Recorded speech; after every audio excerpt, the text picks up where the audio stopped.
Introducing Pubcoin. Pubcoin is the rewards program for pub sports contributors.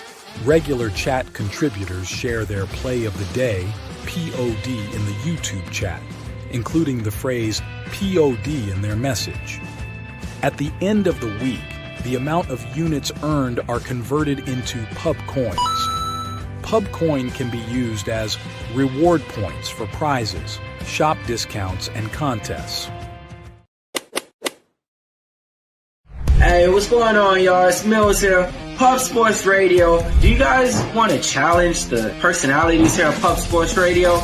Do you guys think you're better than them at entering in your MMA predictions and picks? Would you want to get paid for it? $100? Here's how you do it, man. You sign up right here at the link below. It's just this easy. Pubsportsradio.com. Enter your email. Pick your weekly picks. That's it. Oh, and you get bonus points if you can predict how they're going to win in what round. Every single week, a new winner's getting crowned. So every Saturday on Pub Sports Radio. So come on and check us out. You can win $100 just for signing up. Only thing you need to do is see if you can beat us here at Pub Sports Radio by entering your UFC predictions and picks weekly. Do it. I dare you. See you guys soon.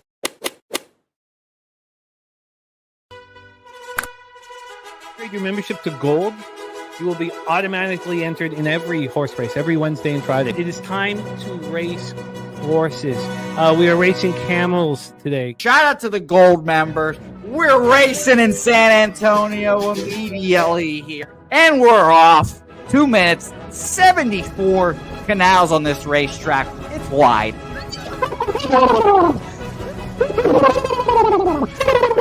We're racing in San Antonio. Pat Wally moving forwardly. Jeff Slaughter in the mix as well. And as is Randall Sheffield, who's put that beautiful nose out front. But it's actually real grass here, Jimmy. Maybe Kentucky bluegrass. Oldie, no! There he goes. There he goes. Oldie in the lead now. K. Wolf falls back. The horses love it. Sometimes they stop and eat it on the way to the finish line. That's why your horses start so far in the back. Here. Oh, look at Nussflush Allen bursting out here. J-Dub in the mix. Rude Boy up here as well. Jimmy, take it away. There's Oldie. Oldie is moving to the front. We are past the halfway mark in our 2 mile. And there's Ricky Levy. Oh my goodness, he's in the mix here. Jimmy, take it home. This is our first dog race ever. 19 seconds left in the horse race here. It's Fernando Mendoza trying to find the wire. 14 seconds left. Can Fernando Mendoza take this home? Here comes Kenny Can. Kenny Can wants a piece of the pie. Put his schnoz up front. Ricky Bobby, 9 seconds left. Can Donut Silks make a run? Can Res Mall make a run to be $50? You son of a bitch! Here comes Tori Coker. Kenny Can, Smoke and Mirrors, Director 97. Home. That is the way. Here comes Jason Meyer, the Eldorado Custodian. Billy Friedrich. Jones one all coming down the advantage. Coin!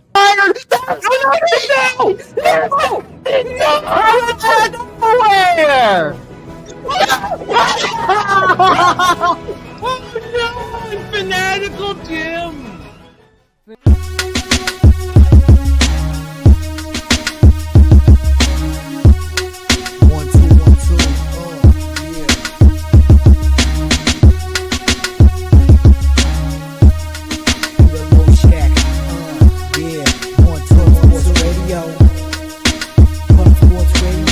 From the corporate Peter Low Shack, legendary sports handicapper, more dapper than a dawn. Father young phenom, known as Jimmy, who declared one day that the bag was here to stay. Information like a PSA, when we all PSR, Pub Sports Radio, bizarre. Is a man named Slaughter and he flipped the script. No competition in this they quit the trip. But we say we be pubbing, better with the bag and you love it. You want a top 10, we above it. Let's check. What up, cappers, gamblers, punters, hustlers, low baggers? Happy Wednesday, November 19th. Thank you to all of you for joining us here on Pub Sports Radio. Betting with the bag. We have a great show today. We started off with 4 NHL games. I bet 3 of them. Then we move into college basketball. I've got 5 bets that I've moved on. Then Daby Cab is joining us. He's going to join me for the last game in college basketball, as well as the Arizona Wildcats, UConn Huskies, and Alabama Crimson Tide, Illinois Fighting Illini. Then we're going to move into college football. We have the Wednesday night Maction. Then we roll into SEC Best Bets. So we have Daby Cab and Nick Frazier joining us for that. And then Darryl Rice, it's Derl, joins us for this big, beautiful NBA card. And I'm excited to get to work here. Thank you guys so much for rocking with us here. Justin McKelvey, Stacks play today is in Rockets, Cavs over 233.5, and Toledo, Youngstown State over 161.5. Let's get all this copied and pasted and then get to work. Giant Wednesday awaits. Gorky moving on Euro Cup here, as well as Buffalo and EuroLeague action for Friday. Let's get this all copied and pasted so we can discuss throughout. We got Xavier Oliver in the house. Dizzy Donuts, Buffalo first half money line, Kent State first half money line here. Locked and loaded. Thank you for sharing that with us, Dizzy. Swiggy as well in the house, shouting out our PSR Gold members. We have new Gold members as well. Crystal, thank you. Gorky, Nunya, AM, Chris Boggin, Crystal, Craig, Dozer, Dynasty, Michael Kennard means a ton to us. Thank you guys. And the silver members as well who rock with us in the Discord. Thank you guys. Serious business, ready to get to work. John Garcia, my dude, Rashawn Killer, Nate Dogg 420, Action Jackson, Robert McCormack, JM, Flea Mathers, 9 Legacy, Super True Story, M the Great, Andrew G. Great to see all of you guys. Let's get 9 Legacy copied and pasted. Action here. And let's get right to work. We have a big, beautiful show. SOV and DS is in the house as will Minnesota Wild win today. I have bet them. Sort of. I'm on the under, which means I believe in them. They're dealing with a ton of injuries to their offense, and they're finally playing the defensive hockey that I'm used to seeing from them. So I took the under 6 at -105, which means I do believe in them. With all that firepower off the ice, I don't know if I can necessarily take them to beat Carolina, although I think it's a fair number. I think the number is enticing.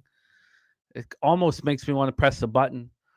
But I do feel like a bet on the under 6 at -105 is a bet on the Minnesota Wild. We'll get into all of that right now. Kent Davies says, I'm leaning Wild, waiting to hear from the show and watch the market. There is Spooner in the house.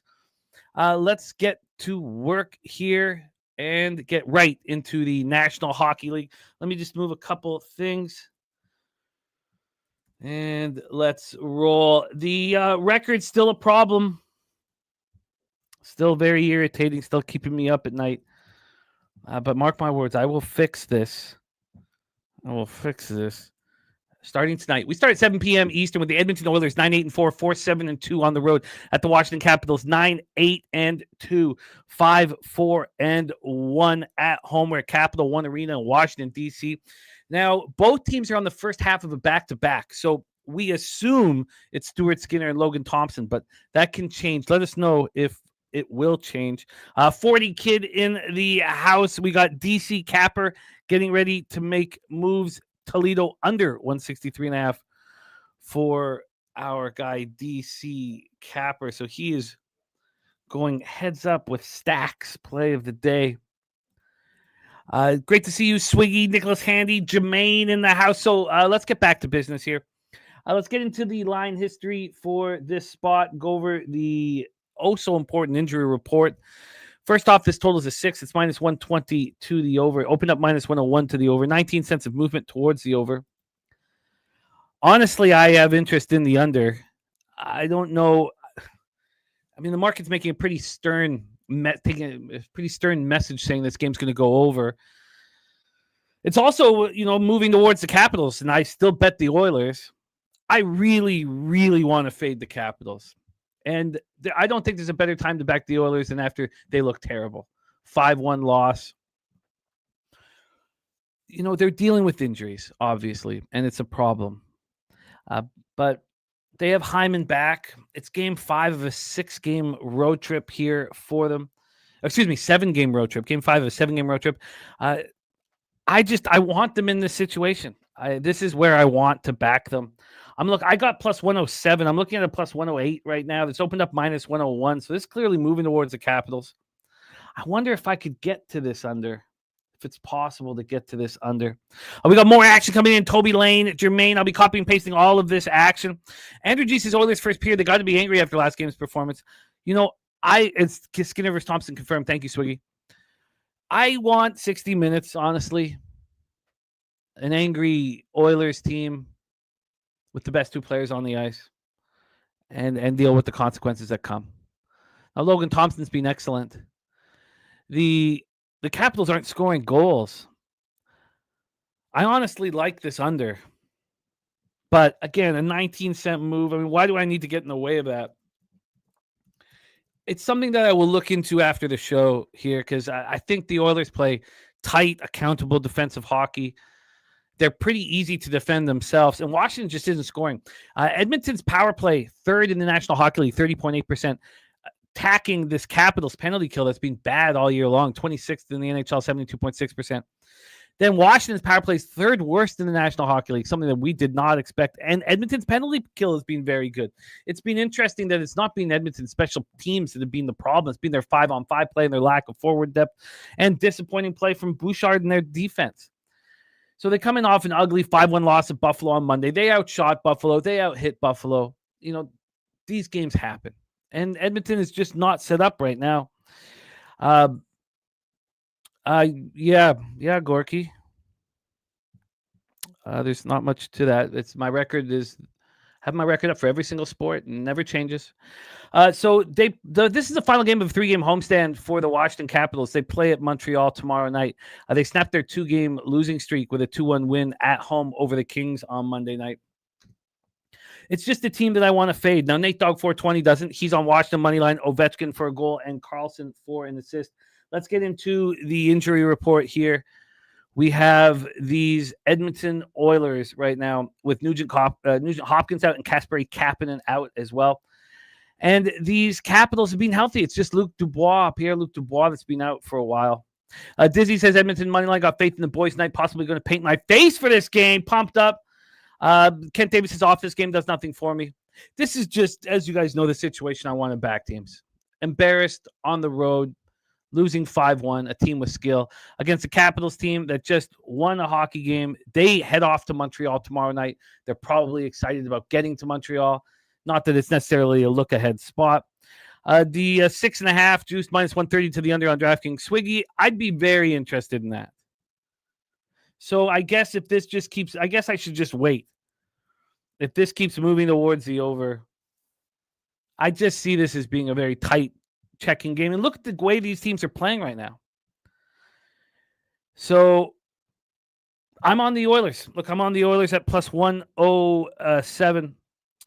So there you go. Oilers plus 107. I'm also very interested in the under. Jose Perez on the Capitals. I get it. Who in the right mind would want to back the Oilers? They just lost 5-1 to Buffalo. I get it. And that's when I want in.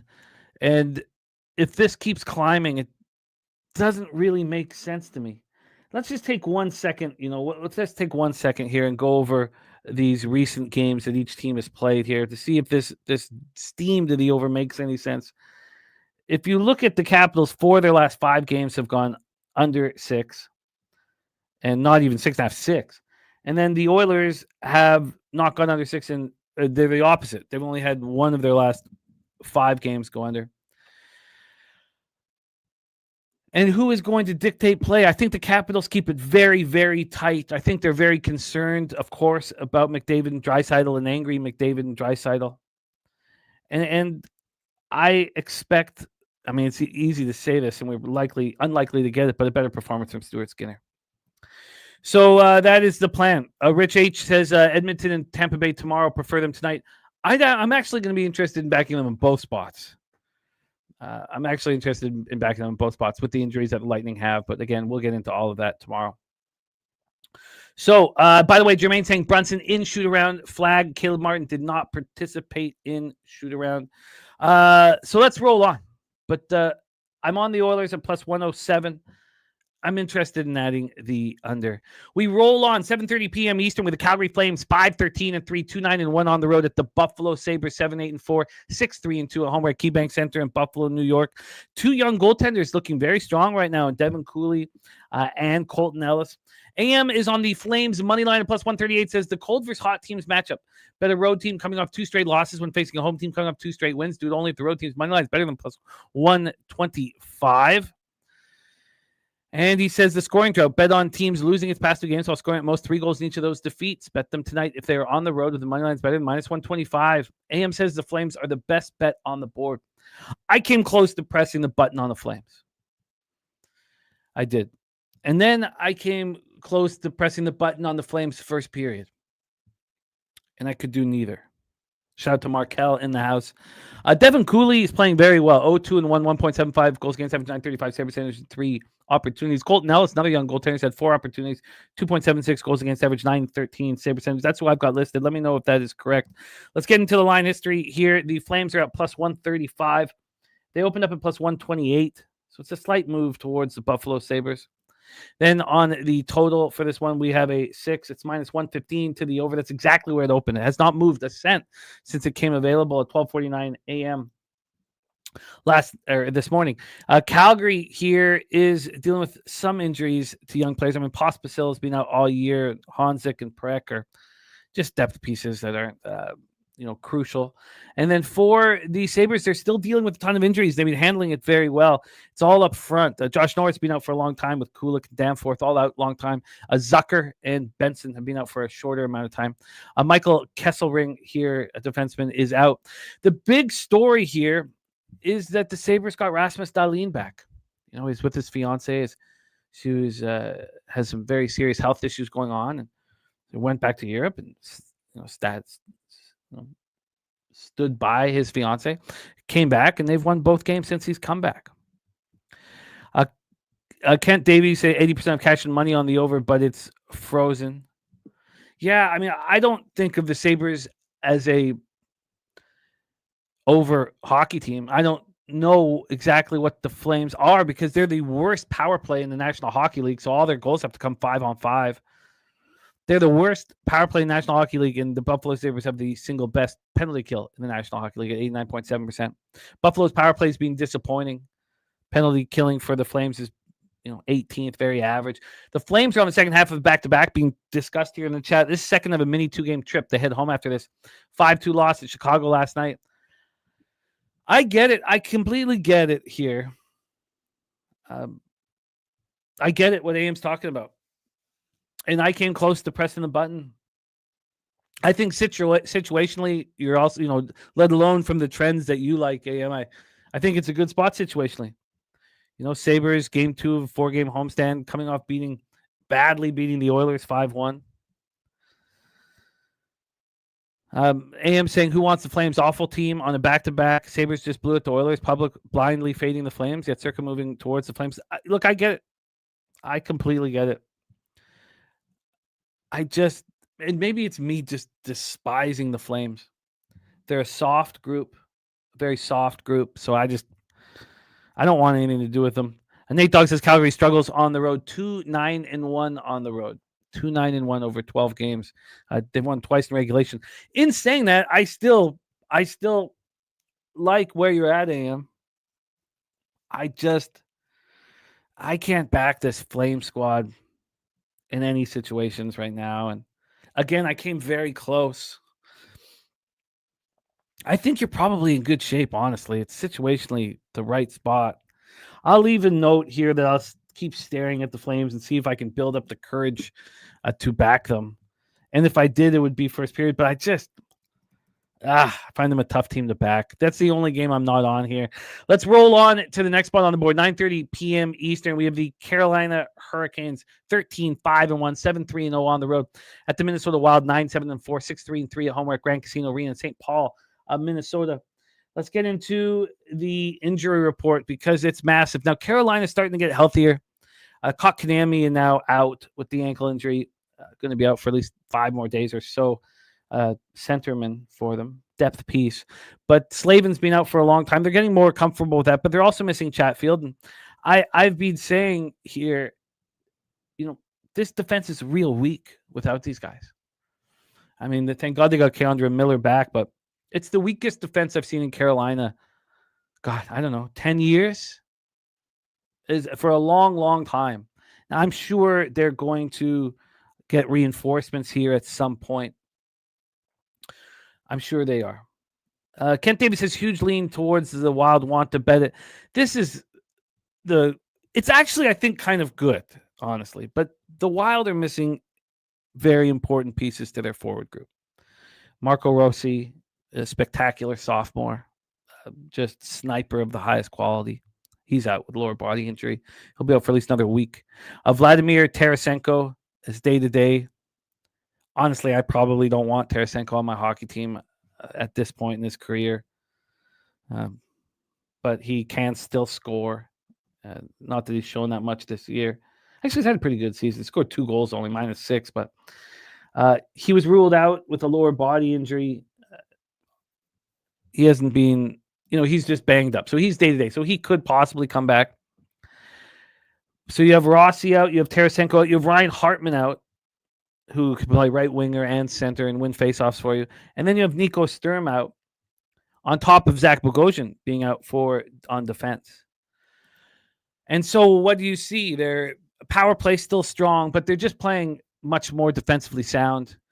This crazy thing about the Panthers, and I do believe it's more of a take on their defense not delivering, second worst power play in the National Hockey League for the Hurricanes. With that talent at forward, it's pretty unbelievable. 31st, 13% power play. Their penalty killing is also weaker than we've seen it in the Rod Brindamore era. It's just consistently a top 10, top 5 penalty kill. Right now it's 16th. Minnesota's penalty kill is 29th. It's been horrible, but I expect them to get better here. And that's a great sign, Justin, for me at least, that the under 6 is a -118. Because I didn't bet it long ago at -105. It was -106 offshore, it's -105 at 365. It's still a -105 at 365 here. So interesting that other books have moved it so quickly. Let's just take a look at this line history here for our third game on the board. My initial feeling was, wow. I didn't realize I could have got a -101. It has not moved, though. This opened up yesterday at 12:08 p.m. and has not moved. This total's not moved a cent. Not 1 cent here. Hurricanes are on game 2 of a 4-game trip. They come in off their second win in 3 games, 3-1 at Boston on Monday. And the Wild are finishing up a 5-game homestand here tonight, which is generally not a spot I like to back teams on. They come in off their 4th win in 5 games, 3-2 in overtime at home over the Knights. So I am, it's this Carolina-Minnesota spot. I obviously have a bit of a vividness bias, because they're unders that have cashed for me over and over again, especially last year and over the years. But with the exodus of snipers that are now on the injury report from Minnesota, we've just watched them play a more compact defensive style of hockey game, which is going to help them in the long run, and which is why they won 4 or 5. The Carolina Hurricanes are getting some help back on defense, but still missing Slavin and Chatfield. And I like the 6. I did look at the cost of the 6.5. It was too expensive, but I'm on the under 6 at -105 in the Hurricanes Minnesota Wild.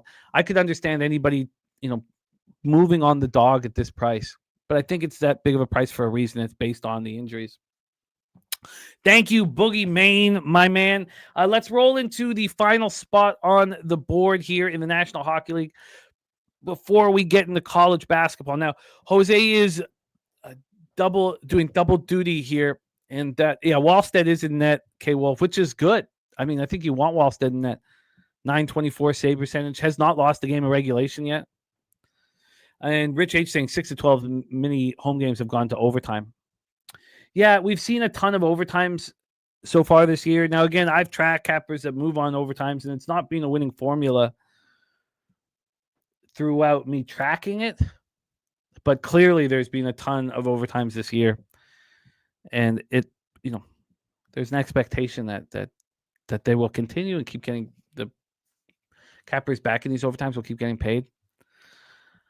Again, that's why we track these things. So we'll keep tracking everybody who moves on them. Let's move on here to this Ducks spot. We're at the Honda Center in Anaheim, California. We have Jeremy Swayman and Lucas Dostal listed here. Swayman starting to play a little better now. Got his save percentage up over 900. And then Lucas Dostal, 9-5-1, 2.80 goals against average, 902 save percentage as well. Let's get into the line history here as well as the injury report. Anaheim getting healthier. Granlund's been out for a while. They're going to love to have him back. Poling will help as well, but Granlund is a big loss. Be nice to have him back. The Bruins are beat up, and I will want to attack this hockey team without Charlie McAvoy on defense. I always have. Anytime he's been hurt, I've wanted to bet against the Boston Bruins. And that's not all. They also have Elias Lindholm, Casey Mittelstadt, Victor Arvidsson, another defenseman, Jordan Harris, out. But it's McAvoy's the big piece. Now, obviously, not having your second line and third line centerman hurts as well. But this is the point of attack against the Boston Bruins. This is when we move against them. And the Ducks, sort of came back to earth with those 3 losses on the road. This is now game 2 of a 6-game homestand for the Ducks. I don't see why we wouldn't be backing them over and over again. We're going to get another chance tomorrow. This is the first of a back-to-back. They host the Senators tomorrow night. So the Bruins, though, let's talk about them. They won 7 straight games. Now they're coming off their second loss, 3 games, 3-1 at home to the Hurricanes on Monday night. And this is game 1 of a 4-game road trip. It's not an easy trip either. If we are right tonight, I'm not going to be against fading them in every game on this road trip. We have Boston power play at 6th in the NHL, 25.4%. That will drop without McAvoy in the lineup. Although Pasta and Geeky are playing at a very high level today. Right now, this year. 82.5% penalty kill here for the Boston Bruins. Anaheim's power play is not being very good. They have snipers on it. I expect it to get better. 16th in the NHL, 20.9%, while their penalty killing is 77.6%. Andrew G said the Ducks create so many high danger chances. They were always in games. Well, I think this. I think you guys keep an eye on this game, whether or not you're betting it. I'm going to have interest in backing the Ducks in all of these home games on this homestand, every one of them. And I'm very interested in fading the Bruins as they tour California in every game. So that you can keep an eye on. I did move on the Ducks on the -1 line. On the -1 line, I got -110. Let's take a look at what's going on with this line history here. This total is a 6.5. It's -115 to the under. I think it's too high for a Bruins game. I'm not going to move on it, though. Then we have this line moving towards the Ducks. Some books more than others. I'm looking at a -175 that opened up at -165, but I see a short line at this book over here. They opened it up. It's another sharp offshore. They opened up -156. It's just at -159. That's the lowest number on the board. See some very sharp books at -168. And then if we go to the legal American books, see what they're doing with this one quickly here. They're at a -171, so circa -171. Caesars moved it to -178, clearly moving in this direction. And I like that it is. I think that the Ducks take care of business here. AM says, I'd love to have the Stones to get on the Bruins here. Yeah, I mean, I think the spot where Anaheim was vulnerable was that first game back, but it didn't really work because they were, after suffering 3 straight road losses, which is usually when I like to back a team when they come home. But I think that this Ducks team is 6-1-0 at home, and still the market doesn't quite believe it. And I do. But it's more than that. You take Charlie McAvoy off the Boston Bruins, I will fade them every game that they play. You take Charlie McAvoy and their second, third. I mean, imagine if you took there's no McAvoy on the Ducks. I mean, what, Jackson Lacombe? You take Jackson Lacombe off the Ducks and then you take out their second and third line center. We'd be fading the Ducks too. AM says 6-1 at home record is something I want to fade for a team like the Ducks is all. I hear that. I think you're going to see a Ducks team deliver at home all season long. But, and then struggle on the road, which is what we've seen. They lost 3 straight on the road. But I get it. I get it a lot. So here we go. That is NHL for Wednesday, November 19th. to go over the action again. I'm on the under 6.5. Oh, no. I'm on the Oilers plus 107, and I'm interested in the under 6.5 here.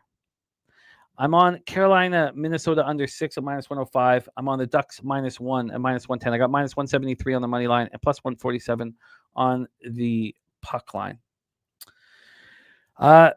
So there we go. Kent Davies also moving on the minus 1. Great to see all of you guys. We're going to have Jose Bouquet here joining us shortly. He's just finishing up within the building.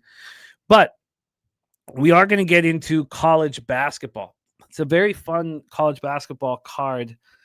And I have picked 5 spots that I am attacking. Now, I've now lost. So I've bet 15 games in college basketball. I have 4 losses by a hook. I haven't won a game by a hook. I lost 2 by a hook on Friday and had a push. And so I'm just snake bit.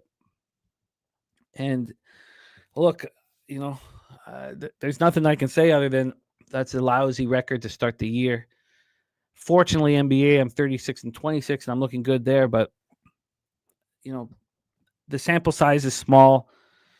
I think that the variance is affecting me terribly, and I expect it to bounce back in my favor at some point. So, but there's nothing much more I can say other than that's the goddamn record. Now, Daby Cab's joining us here. He's 4-1 on our show so far.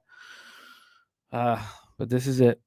Now, AOD says today we rob the bookies. Let's get into my first spot on the board here in college basketball.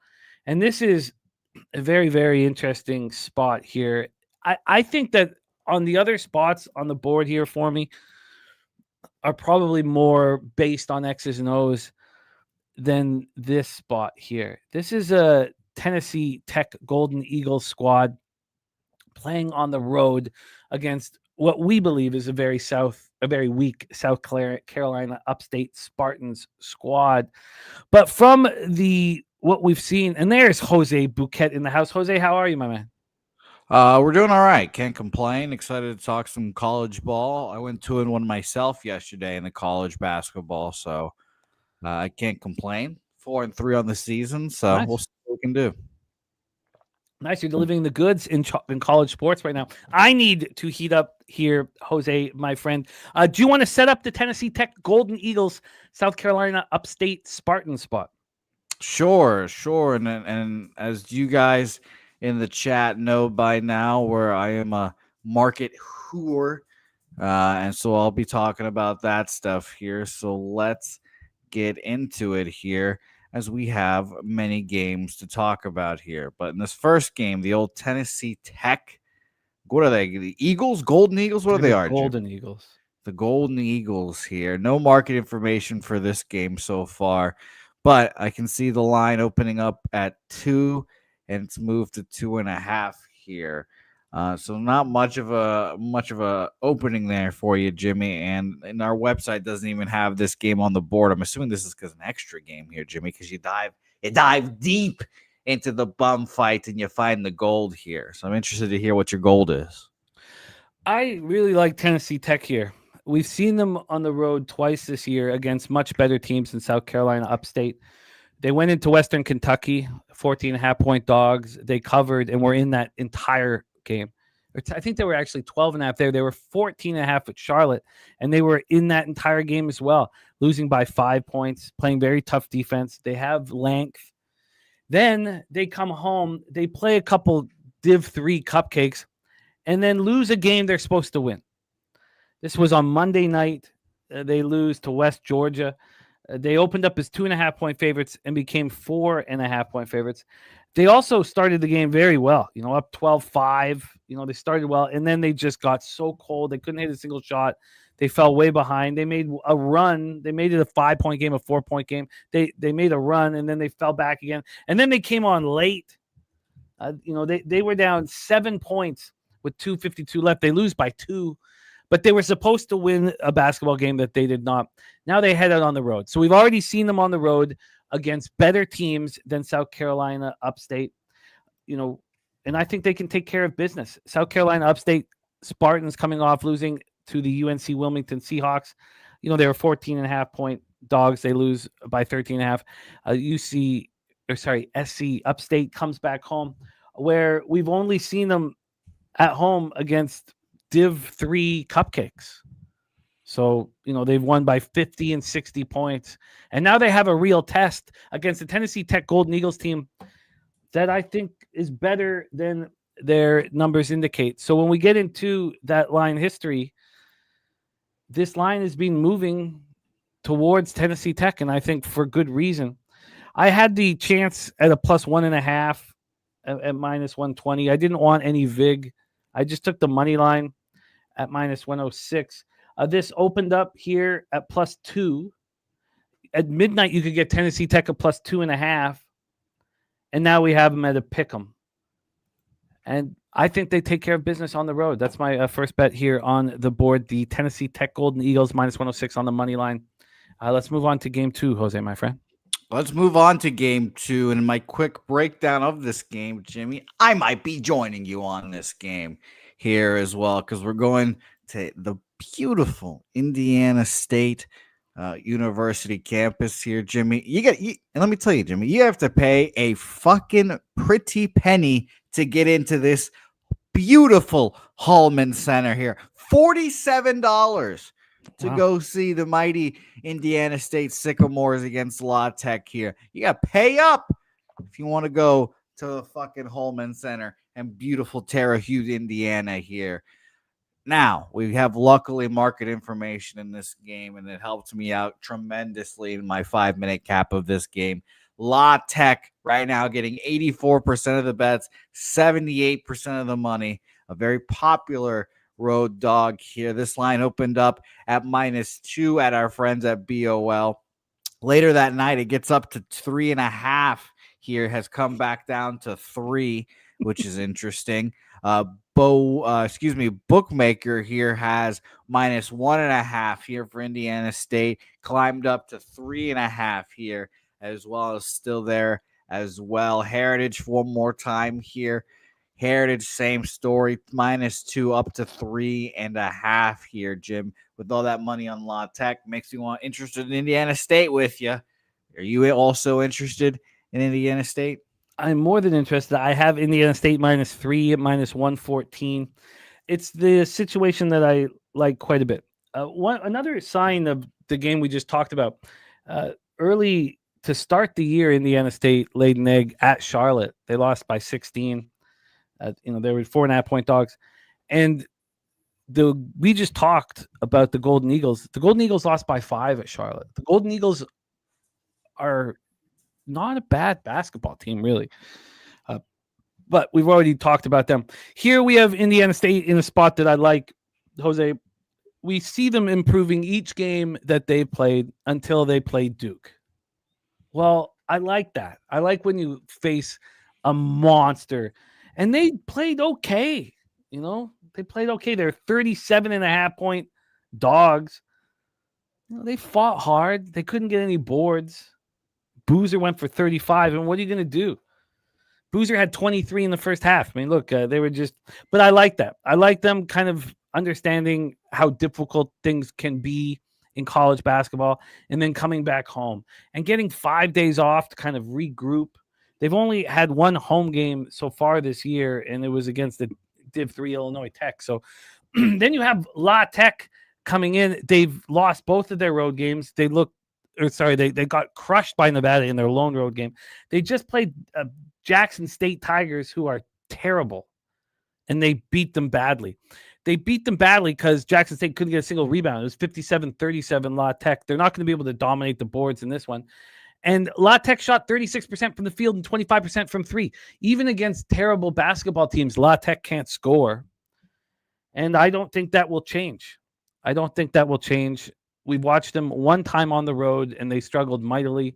And I think that we see them do that again. They lost by 27 at Nevada. Then they come home. They play a Div 3 school. They beat them by 60. They play Jackson State, who are awful, and beat them by 17. They feel good about themselves, and they're going to go up against the Indiana State team that's angry. I just think this shapes up perfectly for X's and O's spot. So JP says he's not impressed with La Tech. And yes, I'm on Indiana State minus 3 and minus 114. Are you interested in joining? I am on Indiana State -3, -115.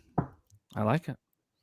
All right. I like it very, very much. Yeah, Avi. That is his name. Yeah, we should get it back. He chose to leave us, unfortunately, Avi. But we wish him the best wherever he is. He's not been with us for about 3 years now, but he was a lot of fun to cap college basketball with. There's no doubt about it. And wherever he is right now, we wish him the best. Let's roll on here, Jose. We have the ASUN SoCon Challenge next at Pete Hanna Center in Homewood, Alabama. Yes, you do. Yes, you do indeed. In the beautiful Pete Hanna Center.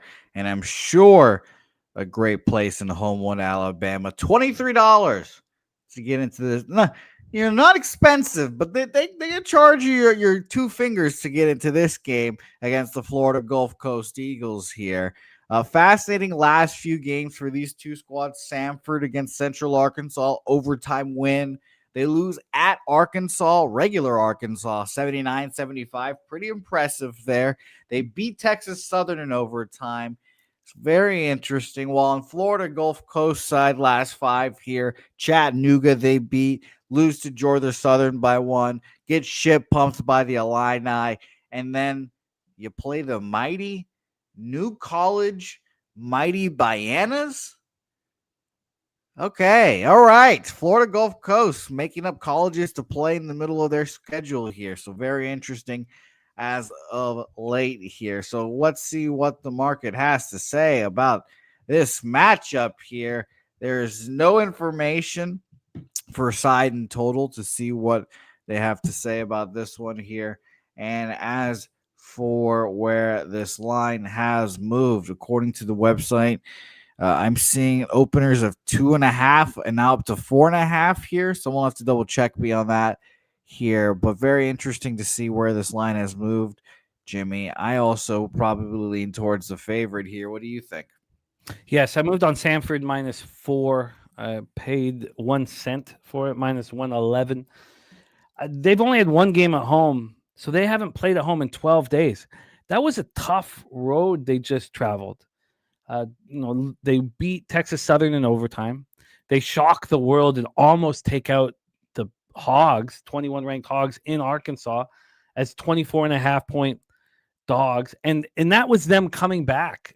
One thing that's happened in Samford games is they get better as the game goes on. They battle, and that's what they've done. Then they take out Central Arkansas, another game. They're down 11 at the break. They get better as the game goes on and win in overtime. So this is a battle-hardened group already in the season, and now they come home to face Florida Gulf Coast, who's only traveled once, and that was when they got beat up badly by the Illini. Florida Gulf Coast is a very offensive team that doesn't play defense, and they're about to see some defense with Samford. I think that this line is moving towards the Bulldogs for a reason, and I moved on them -4 here at -111. Now, Kent Davies says 85% of bet and money on Samford. At this point in the day, I don't care what the cash flow is. It's just such a small amount of money is being put on this spot. So if you're going to be on what is deemed a public spot early, which I don't think it will end up that public, Florida Gulf Coast has a much bigger name in college basketball than Samford, but the line's moving. The line is moving. Now, Kent Davies did bet Florida Gulf Coast last night. It's moved 1 point towards Samford. He thinks the market move is too weak based on the market. I don't. I think that there's not much money put on this game, and the fact that it's moved from 2 to 4.5 or 2.5 to 4.5, depending on where you're shopping. I expect it to close at 5. But I can understand being on the other side. I just think from an X's and O's standpoint, Samford not being home for 12 days, going through that very difficult road trip. They won 2 games in overtime and almost took out Arkansas. I think Samford is a good basketball team, and the market will stop focusing on, the preseason expectations, to build their models and start focusing on Samford's more than the sum of their parts. You go into Arkansas and take over in the second half and lose by 4 as 24.5-point dogs. You win 2 games in overtime. Those 2 games you're down double digits at halftime. I just think they're a battle-hardened group. And if Florida Gulf Coast is up 5-10, in the first half, I will definitely be live betting Samford as we've seen them come back. So I'm on Samford -4, -111. Kent Davies says rebounding and free throws. No, I feel you. And last time you said that, I watched my team go 1 of 6 from the stripe at the end of the game and cost me a cover. But I'm on Samford here. I think they're a good basketball team. I think they've proven that to us, and they haven't been home in 12 days. But we are head-to-head, Kent Davies, and I wish you the best. Rod Zawacki in the house. He's on the Sycamores -9.5 at +230, Jose, just to give you more confidence in the upstate. He also says that bet over the total of Florida Gulf Coast games when they allow 81 or more points in the game. The overs record since the 2024 season, 13-0. We got Big Scott moving on UNC Asheville. But there we go. Samford -4, -111 for me, Jose. Beautiful. I'm on Samford -4, -110 with you as well. We'll go on to the next game here. Oh, those mighty, mighty Camels. May they have humps, and may they be large here with the Campbell. I don't know why I always call him Campbell, but we're going to continue on with the trend here. Campbell fighting Camels versus Weber State here. Now, we can talk about how there's no price listed to get into this game and how you could probably get into this game for free. We could talk about that. I'm more interested in talking about the Fighting Camels last game against the mighty Mid-Atlantic Christian Mustangs. Who are they? I don't know. But they are the mighty Mid-Atlantic Christian Mustangs here, and they won. The Campbell Fighting Camels did 108-55 in that game. You beat Western Michigan 91-82, snapping a 3-game losing streak when you lose against West Virginia, Wisconsin, and Delaware in those last 3. As for Weber State on their own 3-game losing streak at UCI, whatever that is, USU, Utah State, and the mighty Utah as well, who they lost to in overtime, which is kind of respectable there. But again, you got to sneak these in when you can.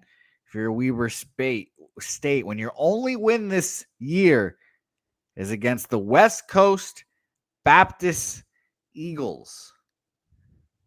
The West Coast Baptist Eagles. Now you must be wondering, who have they played this year? Who'd they play? They only played Weber State, losing 130-38. Utah Valley, 116-35. But their season's not done yet. They play Southern Utah Monday, December 1st here. So for all you West Coast Baptist Eagles fans, strap in because your season's not done yet. Season is not done yet. As for the market in this game, no side information. We have 60% of the bets on the under, 95% of the money on the over in this game. So big market split there. Where this money line, or excuse me, this spread has moved. We've gone from 2.5 here, went up to 3.5 at one point, and it's come right back down to 2.5 here. And for shits and gigs here, just to see where this total has moved here with that big market split. Wow. 155.5 opener and is now 160 in this game. Good God. Again, just to reiterate, 60% of the bets are on the under, but 95% of the money on the over. And this line taken off to the over here. Very interesting. Jimmy, what do you have to say about this one? Well, I'm uncomfortable that I got in it's moved a point against me. I got the 3.5 -105, which makes me uncomfortable, but this is, and this isn't me fading Campbell fighting Camels. I like what Weber State did on that road trip. They play at Utah. They take Utah to overtime. Obviously, that was a shock, a surprise to everyone. They go to Utah State. These are good teams. They lose 83-73. And then they lose to the Anteaters of UC Irvine on Saturday. UC Irvine closes 11.5-point favorites. Weber State shot terribly. Absolutely terribly. And they were in that game. They were in that game for the entirety of it. They shot 18 from 3 and 35% from the field. Again, this is the similar cap to Samford. You make yourself battle hardened through a tough road trip, and you come home and you are more than the sum of your parts. I think that you'll be better than the sum of your parts. Campbell has not played a Div 1 school in 10 days. They looked decent at West Virginia, but that was after getting destroyed at Wisconsin by 32 points. And West Virginia does not look good this year. Then they beat Western Michigan at home. So they've played one cupcake. I know you're not slandering the Mid-Atlantic Christian Mustangs. I know you're not. No, I am. I'm oh slandering my them. God. Slandering them. So here, for me, I love the spot. When you look at the great thing about college basketball and college football is if you get time to sit with the whole card, you'll see spots where like, this is exactly where I succeed. A team that early in the year plays 3 tough road games, becomes battle hardened, and then comes back home. And this is their home opener. That Div 3 exhibition game didn't count. This is their home opener here. So I am on Weber State here. Rod's Wax says, bet against Weber State in home games on the money line versus poor pressure defensive teams, forcing less than 14 turnovers a game. Weber State record since the 2025 season 1-10. Trends can work against me in this spot. I think Weber State takes care of business. I think they're better than their numbers indicate because the statistical profile has been built on 3 tough road games, and I'm in it. I'm in it. Yes, Spooner, but not over yet. We got our marquee games up next. So that is the 4 of the 5 spots that I'm on. Spooner says likes the spot for Weber, doesn't trust the team yet. So it's Tennessee Tech -106, Indiana State -3 at -114, Samford -4 at -111, Weber State -3.5 at -105. And that is my Beautiful. 4 of my 5 bets before we bring on our next guest, Jose. Now, do you want to stick with us and rock, or do you want me to rock with our next guest? I have to take Molly the dog out to go take a dumpy. Sure. But I will say this, Jimmy. Yeah. You make fun of the Mid-Atlantic Christian Mustangs, whatever the fuck. I was on one of those teams once upon a time, Jimmy. I'd like to tell you, these were the scores of a travel baseball team I was on for one summer. 20-0, 12-0, 24-0, 21-0, 8-0, 13-1, 16-1, 12-2, 15-0, 19-0, 14-0. Wow. That's you guys scored 4 runs? Yep, and a whole summer. Wow. Keep up the great work, Jose. Keep up the great work. Not only a baseball star, but a wrestling champion in his youth as well. 2-14. 2-14. Tell your friends. 2-14. Let's bring on our next guest. Currently 4-1 to start the season here on our shows, being Peter Loshak Show and Betting with the Bag. Please welcome the star of Medicate Mondays and the star of the Tailgate, which will be transitioning into college basketball here shortly from college football. But still, college football is king. Please welcome Daby Cab to the show. Daby Cab, man, what's good? How are you? A lot better before Jose started talking about his summer baseball or whatever the fuck he was just talking about. But I'm doing good, man. Ready to rock. I'm excited for these. We got huge games, man. A lot of people, Jimmy, they say they don't, want to dive into college basketball right away. And, I get it. They want to get some information. But for me, this is huge because we're getting to see potential matchups that we need to be ready for in the tournament at the end of the season, right? And we're getting a lot of them. And at the beginning of the year, I love it. I love the early basketball. Yeah, I think there's edges, especially if you've done, homework in the off season. There's certainly edges. I always find that the people who are the elite at the game, they take advantage of this time of year the most. And you're sitting here 4-1 on the show, but even better, talk to us about your overall record and what you're doing with props right now. Oh yeah, 12-5 on the season, 9-1 on the props. The one I lost was Mark with Texas. I shouldn't have been on him, but these props, man, you got a lot of freshmen that have been coming in, like Wilson over at North Carolina or Peterson at Kansas. I mean, I can go through a list of people that they don't know where to set this number at. And a lot of people want to talk about, oh, I like smaller games for a smaller market. Well, you want a small market. Look at college basketball props. There are not a ton of people betting them, and they don't know where to put these freshmen. I don't want to use the word easy, but some of these bets have been, I mean, out of the 9 that I've cashed, Jimmy, at least 6 of them cashed in the first half. So I love it. Yeah. I love the sounds of it. Stay hot, Daby Cab. We need it here. Let's talk about the first spot on the board. This is the final of my 5 games. Debbie wanted to talk about it. We got the Dayton Flyers, 3-1, 0-1 on the road. The Marquette Golden Eagles, 3-2, 3-1 at home. We're at Pfizer Forum in Milwaukee, Wisconsin. A line history-wise, Marquette opened up -4.5, and within 45 minutes, they were at 5.5. And it was juiced towards them. So it was a pretty big move when it immediately moved to Marquette. Then it came back to 5. It's back, bouncing back and forth from 5.5 to 5. 2 minutes ago, it just moved back to 5. Still, it's juiced at -113. I got the 5. I paid -111 for the 5. So you see 5s or 5.5s here on the board. From a total standpoint here, move over here quickly. From a total standpoint, we have a 152. It's slightly juiced to the over. That's where it opened 152. It got up to 152.5, dropped down to 150.5. We're right back from where we started at the 152. Odds logic is telling us here that we have, 58% of the tickets on Marquette and 87% of the cash. So big bets coming in on them. It just 5 minutes ago at circa moved back to a 5 as well. That's not great. I'd like this to move to stay at 5.5.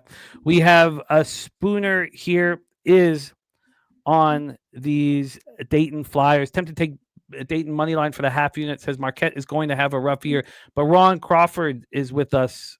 Play of the day from Ron Crawford in college basketball is a Marquette. So it's, you have cappers on either side of the fence. We're going into the Illini. That'll be the final game. That's the final game. Cabs capping the big 2 games here on the board. So we will be getting into that here shortly. So, and then I'll copy and paste all of the plays of the day here from Ron Crawford. He's also with me on the Oilers, which is a good spot. Very, very good spot. I'd like to hear that. So this Marquette squad, they've played all of their games, at home. One was at a neutral site. And this here is a spot where I think that they can take care of business. They're coming off of a loss to Maryland. They were 8.5 point favorites. They opened up at 4.5. And they were embarrassed. They shot the ball horrifically. They won the battle of the boards, 37% from the field and 28% from 3. Generally speaking, that's a situation I like to back teams. You played a tough competition, and you were supposed to win, and you shot terribly and lost. Dayton coming in off playing Bethune-Cookman, they were 21.5 point favorites. So, yes, Spooner's right. This team can score. They shot 54 from the field and 58 from 3. But they can't or have difficulty defending. They let Bethune-Cookman hit 49% from the field. They didn't force turnovers. The battle of the boards was equal. We've only seen Dayton on the road in one game, and they look bad. They lose 74-62 at Cincinnati. Cincinnati was 5.5 point favorites. So what did we see? We see Dayton at home shoot 55-60%. Their one road game, they shot 32 from the field and 8% from 3. I just think this is a buy low spot on Marquette that may not be that good this year, but I think they can take out the Dayton Flyers here today at home. Fresh off. Now they've lost twice at home too. I mean, this is that was the Waterkeeper. That was at United Center when they lost 177 to Indiana. Another game where, they shot terribly. I think they're capable of delivering here. Daby Cab, I'm on Marquette. I got -5, -111. Your thoughts here? I'm not sure if it was with you or Pete, but we got to talk Marquette once already this year in this early college basketball season. And, I touched on the fact that Shaka Smart's returning his players. He's not going to the portal. I don't think he's had a portal player since 2021 or 2022. I don't have it in front of me, but I remember it's one of the two. So it's either going to be, they do have a freshman on the court, but it's either going to be, the freshman or it's all returning players. And right now they're asking Chase Ross to have a huge step up. Last game against Maryland put up 31 points. That's going to need to be this kid's role here. He's averaging 20 points on the season. Last year at Marquette, he was averaging 10.4 points per game. He's really going to have to start taking a large percentage of the shots, I think, for this team, because I'm going to make the case both ways. One thing I'll say for Marquette is, they've already got 2 losses.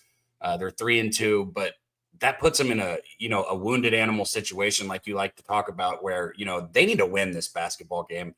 And I know everybody, quote unquote, wants to win early in a season, but they really need to win this basketball game. And I think that, you've got some old senior veteran led players in the locker room that are going to help you with that at Marquette. So I think they have the ability to step up. Now, the other side, when I say I'll make it for both cases, is I'm also concerned that this Marquette team just might not be that good. You said it yourself. I think that a couple people in the chat have said it. I'm just concerned that across the board, they just might not be a great basketball team this year. But with Shaka Smart and, I don't want to compare him to Tom Izzo, but some of the coaches like that have really good teams year in and year out, you see them, learn from their mistakes and get better. So maybe that's a situation where Marquette played 2 really good basketball teams, took losses, but, took lessons from those losses. And this is a Dayton team that's not as good as Indiana, not going to be as talented as where they've been. So I don't hate Marquette, but I'm not betting this basketball game.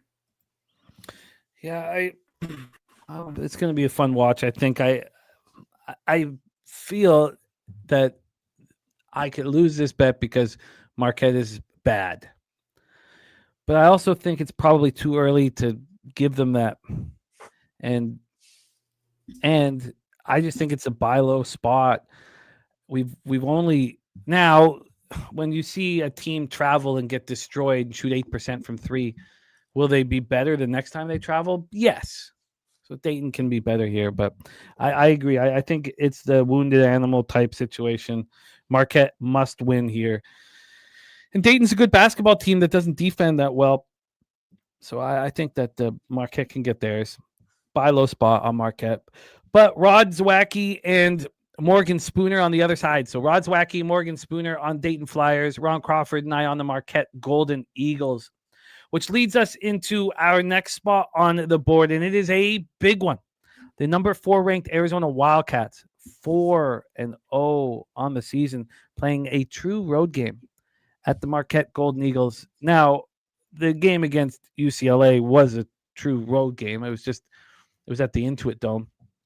I watched that second half with my pops, as he's a UCLA fan, and UCLA was in control, and then Arizona just showed their class late in the game, and I was impressed. I don't know who wouldn't be impressed by them in that 69-65 win at UCLA, or in the Intuit Dome against UCLA. And then we have UConn. UConn did not look that well. Look, I mean, BYU is a really good basketball team, so I shouldn't be that harsh. But UConn went from -3.5 to -6.5, and it looked like they got just a little lackadaisical. They're up 29-16 at one point. They were up 60-43. They were seemingly in control. I mean, at one point in that game, this team is up with how much time left? 8 minutes left. They're up 14. 8 minutes left. They're up 16, 69-53. And then with 1.5 minutes left, they're up 81-74. And they almost lose the game. I think that is just going to be a nice wake-up call for UConn, that they have to keep their foot on the gas, that other teams are just too talented. If you take a breather, they will come back and take you out. And now it's all on the line against a very, very tough Wildcat squad here. So let's get into the line history here and hand it over to Daby Cab from a side perspective here. So let me move back up. This is our early game. We'll start with total. We have a 154. This opened up at 156.5, climbed up to 157.5. This morning at 8:45, this was 157.5. Now we're down to 154. So we've dropped 3.5 points in the last few hours. A very, very big move to the under. And then on the point spread, we have Connecticut -6.5. It's interesting. I had a chance to move on them at 5.5. And I thought about it. Then I looked back and it was a 7.5, and I was like, I was beating myself up. But we have a point of buyback. We're now at a 6.5. I wonder what number 7.5s out there, I think, because I got a 7.5. Yeah, I wonder what number I would want here. Yeah, it's 6.5. I'm looking at 6.5s now. So it's just moved back. Let's take a look at the cash flow here. We're going to get the full information here. So let's see, where the hell is it? Sorry. Get this. Here we go. We have 60% of the tickets and 87% of the cash on Arizona. And that's telling. 56% of the tickets, 77% cash on the under. I mean, all that money on Arizona in this line is moving towards the Huskies. Now it's come back a point. Justin McKelvey on UConn -5.5. That's when I should have moved on. He's also on the over 156.5. I'm very interested to hear your breakdown on this one, Daby Cab, because we're back at a point where I can maybe, especially if it moves another half point, maybe get back on UConn. Take it away here. We're in stores, Campbell Pavilion. Take it away. Yeah, BYU is a really good basketball team. I mean, they've got one of the best players in the country, and I'm not going to go on a rant about BYU, but I could see it maybe being a wake up call for UConn here. But at the same sense, this is an Arizona team that's already got a win on the road against UCLA. They went on the road. They beat Florida for the opening game. Very battle tested and a completely different team from last year's Arizona team. I can't stress that enough. Last year's Arizona team was soft. They were not bet on whatsoever. Take that out of your mind of what Arizona was last year, because this team is playing different basketball this year. A couple of these freshmen are really stepping up. And I get it. I told you earlier today, Jimmy and I were texting for the chat, if you want to know this. And, I'm not big on watching the line movement because a lot of times I make my bet before I have enough of that. College basketball lines, they come out late for me. And then by the time I either have a choice to bet them before I go to sleep or I wake up and they've moved a bunch. And a lot of times I don't want that. So I'll bet them early. And if it is late, at that point in time. So for college basketball, line movement to me just isn't something I'm super keen on. But when I see something like a 7.5 with Arizona, I jump on it. I took the 7.5. I'll take it every time. I do think UConn probably wins this basketball game, but putting it at a 7.5, you're telling me they're going to win it by double digits, and I don't think so. I think Arizona's in this basketball game from start to finish, and I think it's a 2-possession game at best at the end of this game. I don't see any reason why Arizona can't take this down to the wire, so I took the 7.5. I mean, I think you timed it perfectly because it seems like it's coming back down. I was surprised that it got up to 7.5. We have a respect play today on UConn -5.5. Justin McKelvey also on UConn -5.5. Out of just curiosity, if UCLA was coming in to play UConn, do you think that this would be a similar movement, like opening up at 6, going up to 8? Yeah, so that's another thing I was going to say. You know how you like to give me like pre-lines, like ask me what the lines would be. I feel like I'm usually, not always, but I'm usually pretty accurate with knowing where the line movement's going to be and where the money's going to be bet. When I do look at it, I'm not always right, but most of the time I'm right. And I would have figured you had big bets coming in on UConn on this one, but the public on Arizona, and that's what it is, right? No, it's big bets on Arizona. 60% of the tickets on Arizona, and right now we have 87% of the cash. So 8.7 of every $10 on Arizona. That's interesting. Okay, yeah, I mean, they're moving the line right. I mean, they've moved this line through where it should be and back to it. So I mean, doesn't that make sense to you? I mean, we just watched, Arizona in a high-profile situation with all eyes on them. At Intuit Dome. Take out UCLA, step up in those key points, and then we watched UConn take their foot off the gas against BYU and almost lose. Yeah, I guess, but UConn is like, it's UConn, and Arizona wasn't covering spreads for anybody last year, so I kind of felt like people would be leaning towards UConn here, but I get it. Saturated is with you here, so again, like almost every game so far on this card, we have cappers on either side of the fence here. Daby Cab, Arizona, at +7.5. At -110. which leads us into our final college basketball game on the card before we move into college football. We have 2 Wednesday night games in college football. The first one, Gorkle is joining us from Miami, Buffalo Bulls. Then we talk Central Michigan, the Chips and the Golden Flashes. And then we have Nick Frazier joining us for 4 big spots in SEC before we get into the NBA. Let's talk about this spot. Your lone blemish on the season was backing here on our show, was backing the Alabama Crimson Tide, Cabby. That was an 87-80 loss to Purdue at home. Game could have gone either way. Alabama coming off the high of taking out St. John's at MSG before that. Haven't played since. And then we have Illinois coming off battling against Colgate. As you guys may remember, from our guy Matty Ice, the taint play of the day was Colgate plus 30.5. Colgate was in that game the whole time, and they lost by 19. But another winner from our guy Matty Ice. So we have this game is in the United Center, so it's not necessarily considered a home game, but we know it is a home game basically for Illinois fighting Illini. It will count as a neutral site game. So let's take a look at the line history and then hand this over to Daby Cab here. The fun spot, not that I'm looking for it, but I do like that Weber State game is at 10 p.m. You want a little late night action. Here, this one's at a great time, 9 p.m. The Illini opening up at -3. Not immediately. It took 2 hours to get to 3.5. Stayed at 3.5. Got to 4 this morning. That was the high water mark. They're back at a 3.5 right now. 3.5 at a pick'em. And when we get into the total here for this one, 9 p.m. start, we have this total sitting at 181. Look at that, 181. Opened up at 180. Got up to 183. This was a 183 around 3 in the morning. Actually, it stayed there until about 8 in the morning. And now we're down to a 181. So a slight move towards the under.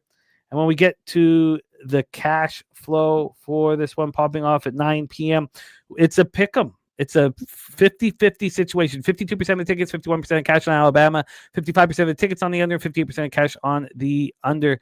Take it away for us here, my man. We have the Crimson Tide at the Illini at the United Center in Chicago.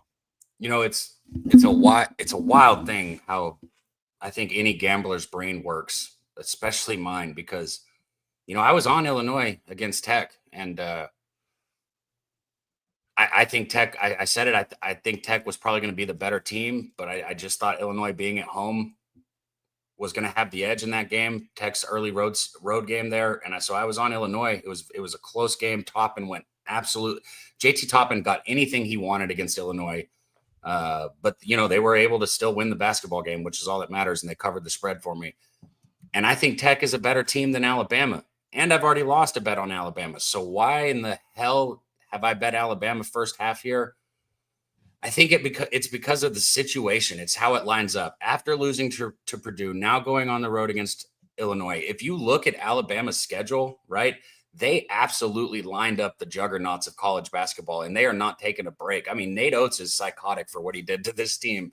There's not any cupcakes in between. And if they're not careful, Jimmy, they could turn around and have 4 losses here in just a couple weeks into the season. They have to win this basketball game. And he said it after their first win of the year. They went out there and got the big win against St. John's, but Nate Oates said, in the press conference, he was like, it don't mean shit if we don't win this next game against Purdue.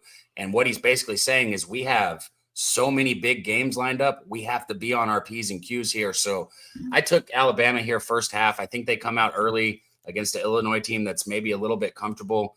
I was about to say Avicic. I hope the brother's not back. You're going to have one Avicic in, but hopefully the other Avicic's not back in the game. If he is in his back on the court for Illinois here, I think it's a situation where he hasn't been on the court in a while. Maybe there's a little, uncomfortability in the first half of the basketball game. So I think that Alabama early is good. I also took a prop in this game. I took Aiden Holloway for Alabama over 18.5 points, -110. Holloway's the guy this year for Alabama. He's really had to fill that role as the primary shot taker. He's averaging 21 points per game on the season. He had 21 against Purdue, 21 against St. John's. He's going to take anywhere between 13 to 20 shots per game. He's going to get to the free throw line. He drives the bucket. So Aiden Holloway over 18.5 points. And I got Alabama first half. And this is a situation where I think Alabama's offense is always tough to figure out early. Obviously, if they're not hitting shots, I'm fucked. But if they're hitting shots, even at a decent rate early in the basketball game, they're tough to catch up with. Illinois' depth might come through later on in this basketball game, but early on, I like Alabama. And what did you get that first half at? +2, -112. +2, -112. I like it, man. I like it. Holloway over 18.5 points, -110. Bam at first half, -112. I mean, it felt like it was a sell high spot for Alabama after they went into MSG, took out St. John's. Here, it feels like a buy low spot, but you have Billy Friedrich, you have Saturated backing the Illini. A tough line, too. We're not getting any info. It's a 50-50 spot here. Line just sitting there, taking 50-50 cash. Saturated saying the Illini are deep. We have Holloway over 18.5 points. Bama first half at -112 for our guy, Daby Cab. Also, Arizona +7.5. My action is Marquette -5, -111. And we have Cappers on the other side there. It's a dangerous. Rod's wacky on the other side. We also have Spooner on the other side. We have Stacks with us on Marquette. We have as well. I'm on Weber State -3.5. That let's move the point against me now. Samford -4. Indiana State -3. And then I'm on the Tennessee Tech Golden Eagles here in the Hodge Center in Spartanburg, South Carolina. That is our college basketball here for Wednesday, November 19th. And let's get to business here in college football. So we start with Maction here, and we have Jose, make sure that Gorky gets the stream. He wanted to talk about this football game here in UB Stadium in Buffalo, New York. Miami of Ohio Redhawks 5-5, 4-2 in the MAC. At the Buffalo Bulls 5-5, also 4-2 in the MAC. Let's take a look at the situation and set this one up. First of all, the Redhawks coming off 2 losses. They lost at Ohio 24-20. Ohio sitting at 5-2, just behind Western Michigan there in the Mid-American Conference standings. And then they lost at home to Toledo last Wednesday. It was an ugly loss, 24-3. Now, Toledo is playing very well this year, but it was at home in front of their own fans. They put up just 3 points. They came in, it's 6.5 point dogs. This opened up. This line moved so heavily towards Toledo. Toledo went from -2.5 to -6.5, and then Toledo, easily took care of business. Hessen threw 3 interceptions for the Redhawks. The Bulls also coming off a couple road games and some ugly ones. Central Michigan Chippewas, they lose 38-19. The Bulls do to the Chips. The Chips were 2.5 point favorites, and the Bulls turned the ball over 5 times. There's a 85-yard fumble return, a 75-yard pass. It does feel like a buy low spot here on the Bulls. Remember, in the NFL, there's only been one spot where teams turned the ball over 5 times in a game this year, and it was, I guess that's not true because the Colts turned the ball over 6 times, didn't they? Against the Steelers. But the one I was thinking about was the Patriots. Remember, the Patriots turned the ball over 5 times at home, looked terrible. They've won out since. We backed them the next game. They won by 25 or 30 points. I wonder if the Bulls are that kind of an appealing situation. Let's take a look at this line history here and the cash flow. Gorkal's now ready to rock, so we will bring him out here for the spot that he's moving on. But let's just touch on this line history first before we bring him out. We have these Buffalo Bulls right now. Here we go. Sitting at +2.5. So it's a pretty big line move towards the Redhawks. Pretty big line move now here. The Redhawks opening up at +1.5, moving to -2.5. So there's not only that, but this line came out on Sunday. It came out with the Redhawks +1.5, and then the Redhawks got to +2.5. So we've had a 5-point swing towards the Redhawks. A +2.5 to a -2.5 is a massive move, an absolutely massive move here. And then from a total side of things, we have a 39, extremely low total. Opened up at 40, been hanging around 40, 39.5, and 39. And when we get to the cash flow for this spot, we have 57% of the tickets and 52% of the cash on Miami of Ohio. A huge move towards them. And even if you look at Circa, they've done the same thing. They opened this up at +2 and then moved it to -2.5 in sort of a pick'em type situation. 60% of tickets on the over, 68% of cash on the under. We have the Goracle who's made a move in this game. Let's bring him out. Please welcome Gorky to the show. Gorky, how are you? First, I want to hear Cabby and your opinion of this game, but I know what I'm moving on, and obviously I already have. I'm great, Jimmy. Let's cash, brother. Well, let's hear from Daby Cab, Miami of Ohio Redhawks, Buffalo Bulls, little Wednesday Maction at UB Stadium, Buffalo, New York. Very low total and a very powerful line move towards the Redhawks. Your thoughts? You know why the line moved? Because Buffalo played on a weeknight last week and everybody watched it and saw that. I'm going to try and not get the show. Saw that this was a dysfunctional football team. I hear you, what you're talking about with the Patriots or maybe, but listen, these kids are not the Patriots, okay? These kids are idiots. I would never – I'll never bet on Buffalo again. Maybe it's because I had a bet on – look, I had a prop in the game, and just a prop. But I couldn't fucking cash it because they couldn't hold on to the damn football, Jimmy. The interception, fumble, interception, drop, punt. Even when they did have the ball, they were going backwards with it every time. I don't see how you could bet Buffalo. The line move makes absolute perfect sense to me. It's still under 3. I think you could probably take Miami, Ohio, but I'm not betting it. Yeah, it's a no, very, they don't, Spoon. They wait until like week 7 for it to be midweek.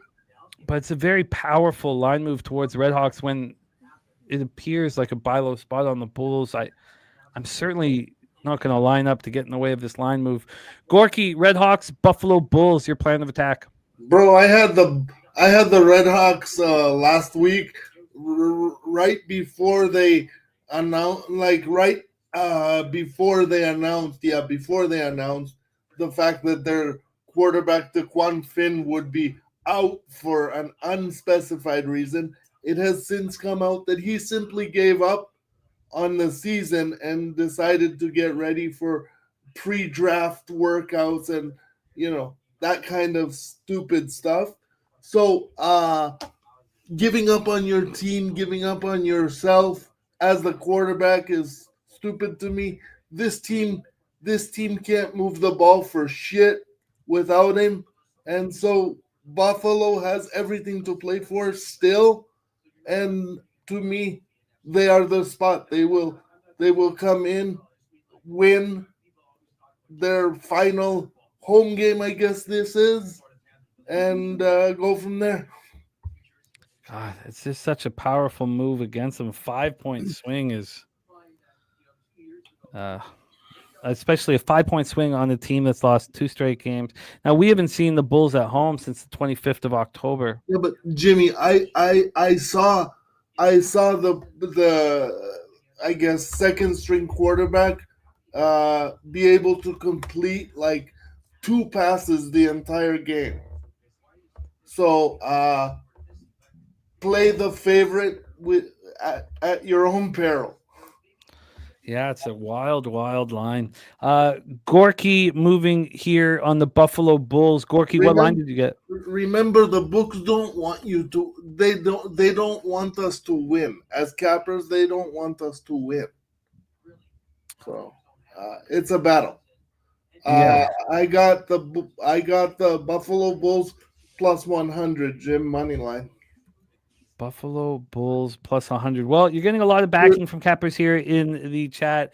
Kent Davies moving on. Buffalo. Alec Dirks moving on. Buffalo money line. Ross S. Carson says Miami of Ohio was the worst team I've watched all year. New quarterback was 9 of 37 last week. Unwatchable. Agree with Gorky. Kind of liking Buffalo tees to plus 8.5. Just need a dance partner. Jose Perez is on the Red Hawks here. Also, before I take off out of here, I want to say that it's a Illinois spot tonight. I'm sorry, Cab. They might get them on the first half, but please don't move on the entire game. I don't think that Illinois loses the entire game tonight. Illinois here for the Goracle as well. Well, he's moved on the Buffalo Bulls. It's a fascinating spot here. Just a monstrous line move. I'm going to stay far, far away from this football game, but I will be cheering you on. Gorky, my man. Gorky, thank you for jumping on with us. I'm going to pop your X handle here in the chat. Hit this link. Support our friend, the Goracle. Gorky, any last words for the Cappers? Yeah, guys, just keep tuning into Pub Sports Radio to get your winners before you actually play anything, because this is the place to get your information to become a better capper. I'm living proof of that. Gorky, thank you for rocking with us, my man. There he is, the Goracle. Pop his X handle here in the chat. Let's roll on to our next spot on the board. Before we get into SEC action, and we are joined by the star of the Water Cooler Talk sports show, Nick Frazier, to talk SEC action. I get very excited about the SEC breakdown with you and Nick each week. That we get the opportunity to rock. It's been a lot of fun and been making money off of it. Let's roll here. We have Central Michigan, the Chips at the Kent State Golden Flashes here. Chips coming off that game against Buffalo when seemingly everything went wrong for the Bulls. It was a 38-19 home victory for the Chips. Now they head back out on the road. We've seen them travel well. They beat up on Bowling Green 27-6 on the road in mid-October. They barely lost to Akron. Now, I know Akron's not that good of a football team, but you think they're probably better than Kent State, although we just watched Kent State go to Akron and beat them in overtime. And then we have the Chips going to Western Michigan, 24-21 loss at Western Michigan. Western Michigan on top of the board here in the MAC. So we know that the Chips can travel, and we have Kent State back home for the first time since the 25th of October. When they beat Bowling Green. This is a team that's done pretty well at home, the Golden Flashes. Let's just go over their home games here briefly before we hand it over to Daby Cab. They beat Bowling Green 24-21 on October 25th at home. They beat up on UMass 42-6 at home. They lost by 3 points to the Buffalo Bulls at home, and that was back in September. They've only played 2 games at home since September 13th. This is their last home game of the regular season. I imagine it's a big deal for Kent State here. I imagine that the fans will come out for it. Let's take a look at the line history here for this one and hand it over to Daby Cab. We have a total of 50.5 minus 112 to the under. This opened up at 46.5 and has just climbed and climbed. So we've had a 4-point move on the total. From a spread perspective, Kent State plus 9.5 at minus 118. Opened up at plus 8, just moving towards the Chips. And then when we get to the cash flow, we have 53% of tickets and 57% of the cash on Kent State. 92% of the cash on the over, 85% of tickets on the over. And interestingly enough, this moved from 9.5 to 8 at Circa. So Circa is offering Central Michigan minus 8. When you look at the other books that are hanging 9.5s right now. So Circa giving you the very best line on Central Michigan. Is that a red flag? Let's hear from our guy, Daby Cab. Take it away. Chips, Golden Flashes in Kent, Ohio. Obviously, I get wanting to just jump out and go over.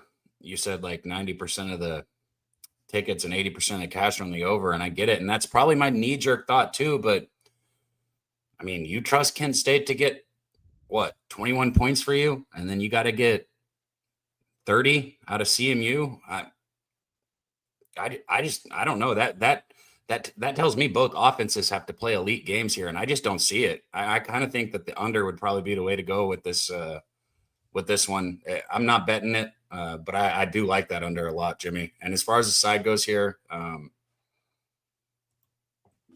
maybe I'd take the points with Kent State. Yeah, this is a tough game, man. And I'm excited about the next ones. But the under is very appealing to me here.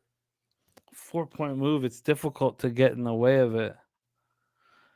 I mean, they're telling us that the Chips are head and shoulders better than Kent State. It's just, this line's a little much. I mean, opening it up at this number over a touchdown, moving towards it.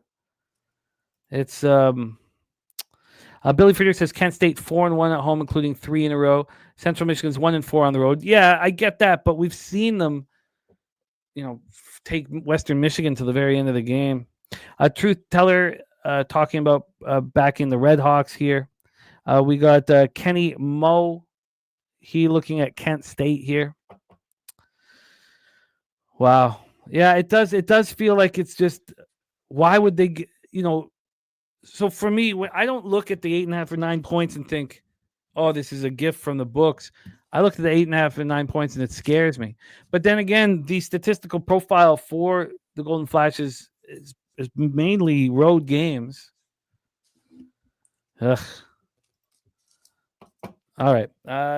These are tough spots. I would be on the Bulls if there wasn't a 5-point move towards Red Hawks. I'm not getting in the way of that. And I just, think this is too many points here. And I don't know why they're offering that many points. That doesn't make sense to me. Both spots don't make sense. But what we can do is move on to the SEC, giant schools, and make some sense of it all. Please welcome, joining us, the third of the trio, the star of the Water Cooler Talk Sports Show. Please welcome our friend Nick Frazier in the house. Nick, what's good, man? How are you? Doing well, man. Doing well. How you feeling? Y'all doing all right? Feeling good, man. Feeling good. I've been enjoying these breakdowns very, very much. You had some great work with Oklahoma. I had a very low amount of action last week, but I had Oklahoma and South Carolina, so it was decent. And I'm ready to attack the board right here. We have 4 spots in the SEC that we will be attacking here on the show. And let's just get right after it. We start in Norman, Oklahoma, Memorial Stadium here for a big one. The number 22 ranked Missouri Tigers at the number 8 ranked Oklahoma Sooners. God, how could this not be a sell high spot here on these Sooners? Go into Alabama, beat them 23-21, back-to-back road victories. Take out Tennessee 33-27. Take out Alabama 23-21. Impressive work. Now, what about their last 2 home games? They lose to Ole Miss by 8. They get destroyed by Texas by 17. So they've had some difficulty delivering the goods at home. Missouri coming off, breaking their 2-game losing streak with a smash and grab at home against Mississippi State. Let's get into the line history here and hand it over to Nick Frazier and see hear how he is getting paid here. Move over to this. Here we go. It was neutral for Texas, Jimmy. I know you probably know that. Oh shit! Yeah, you're absolutely right. That game, and that was the, my bad there. But they've not been delivering at home. They should have lost to Auburn at home. I know Nick knows that. Yep. Oh yeah. They got that home cooking in that one. That's what they got there. Oklahoma -7.5. They opened up -9.5, and it moves to 7.5 on Monday. That's a big move towards Missouri. I mean, I don't know how you don't sell them high here, honestly. All the pressure now. Maybe they're just, well, let's let the experts talk about it. This total has been sitting at 42 with no movement whatsoever. And when we get into the cash flow, it's going to take me a second to get over there. So while I'm getting over there, let's hear from our guy, Nick Frazier. Our first game on the board, Tigers, Sooners in Norman, Oklahoma. Take it away. Yeah, man. This is probably going to be a closer game than what people think. I think people look at Oklahoma going on the road, beating Tennessee, going on the road, beating Alabama, which a lot of people thought was not going to happen this year.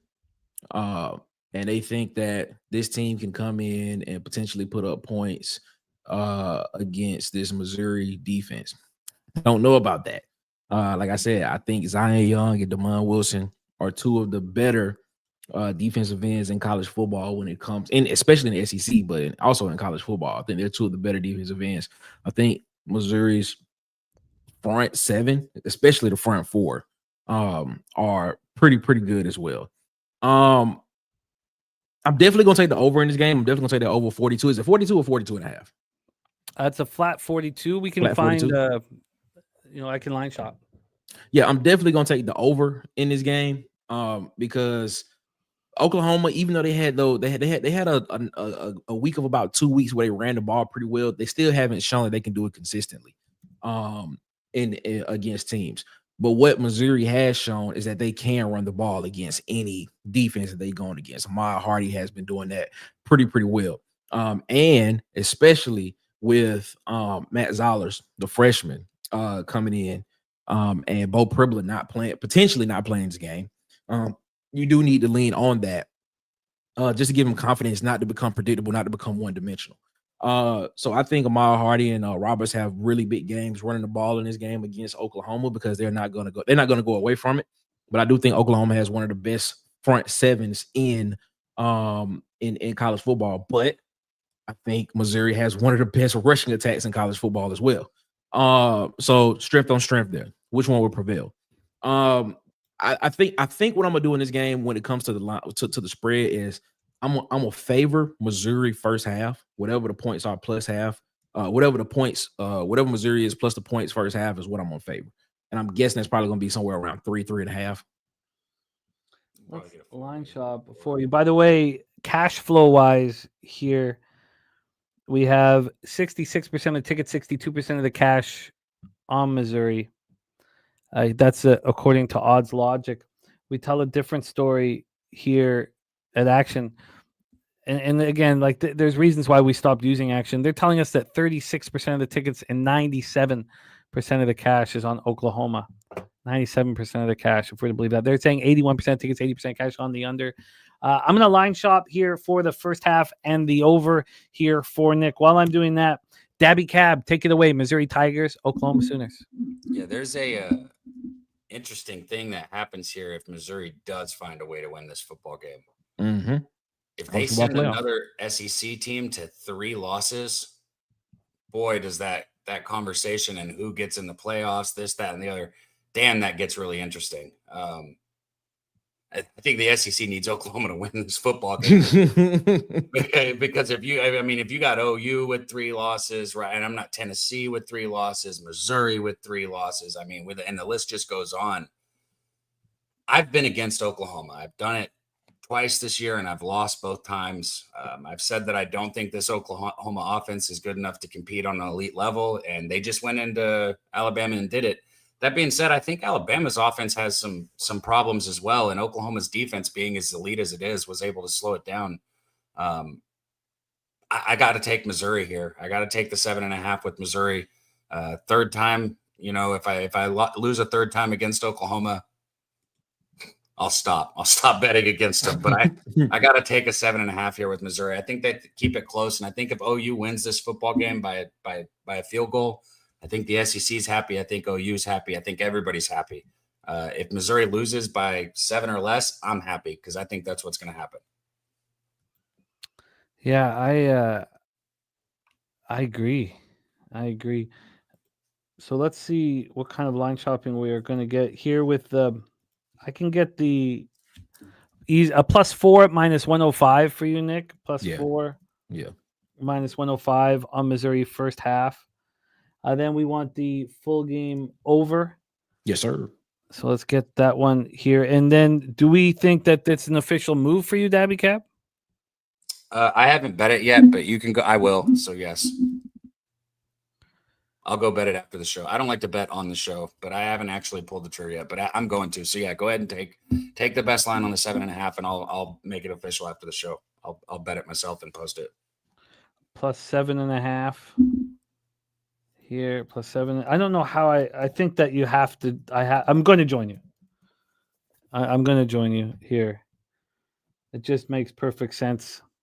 You have to. I just feel like you have to sell Oklahoma as high as possible, and this is it.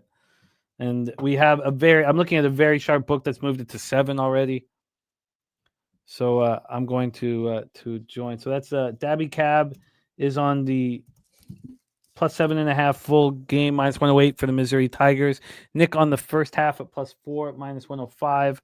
And when we get into the totals for our man Nick here, we got him the over 42, minus 108. Over 42, a minus 108. What did you think of that total, Cab? Were you surprised at how low it was? No, two really good defenses. I do think that the game probably crawls over, but is still a very defensive game. Yeah. So, like, I think while you're watching it, you might, if you have a ticket on the over, I think you might not be very comfortable watching the game. But I think it gets there. And I think at the end of the game, we say it's a very close. I think Oklahoma maybe wins on the last possession, or worst case scenario, Missouri covers on the last possession and hits the over on the last possession. I think the numbers are sharp right here, but I like the over and I like Missouri. Yeah, you guys are in business. So let's roll on to our next spot on the board here. 3:30 p.m. Eastern, the Kentucky Wildcats at the number 14th ranked Vanderbilt Commodores, 8-2, 4-2 in the SEC, First Bank Stadium. Here, weather's beautiful this weekend. There's no issues anywhere on Saturday and Sunday at this point for both college football and the NFL. Let's get this one set up. This one pops off at 3:30 p.m. We have Kentucky coming off ruining the perfect season of Tennessee Tech and doing it easily, 42-10. Really showing the class of the SEC. Third straight victory, although not as important. And then we have Vandy off of their bye week. So Vandy coming off the 45-38 overtime victory at home versus Auburn, one that broke Nick and I's hearts. Nick, I mean, that you deserve to cash that. We both did. 6.5 went down in flames. It was awful. So we have Vandy here off the bye, winners of 3 of their last 4.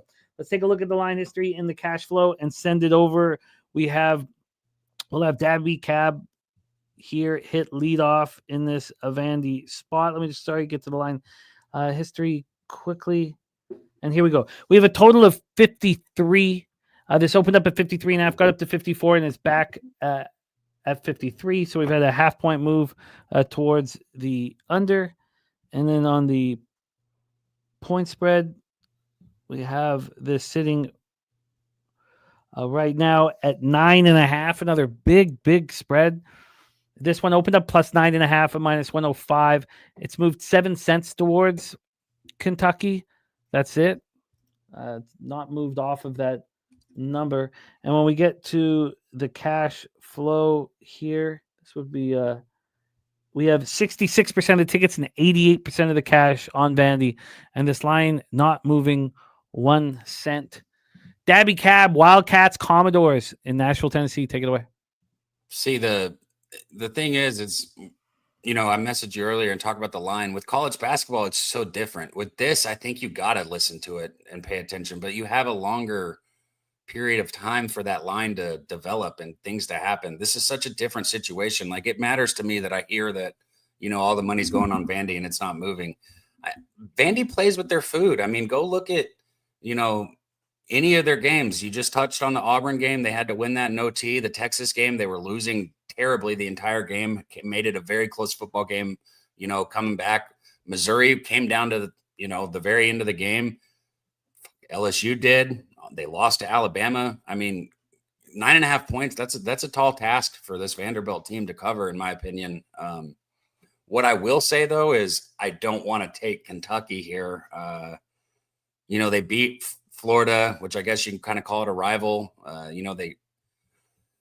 They've been good at home, but this is a different situation going on the road, traveling here. So since I don't want to take Kentucky and I don't want to lay the 9.5 with Vanderbilt, I'm not betting it. But if I was, I think Vandy has to start hot this game. I think you can probably get under a touchdown in the first half, and I think that's where I'd want to go, because that would be my emphasis if I'm in the locker room with Vandy. Like, hey, let's stop toying with people. Let's stop playing with our food. And I think they have a chance to come out early and make the statement to Kentucky, like, hey, you are a bottom feeder. We are a top team. Let's get ahead. Let's put the foot on the throat. Because if that doesn't happen, shit, sooner or later, they're going to lose another one of these games that's coming down to the last possession. So my focus would be to go heavy early if I was in the locker room. So I like Vandy early, but I'm not betting this football game.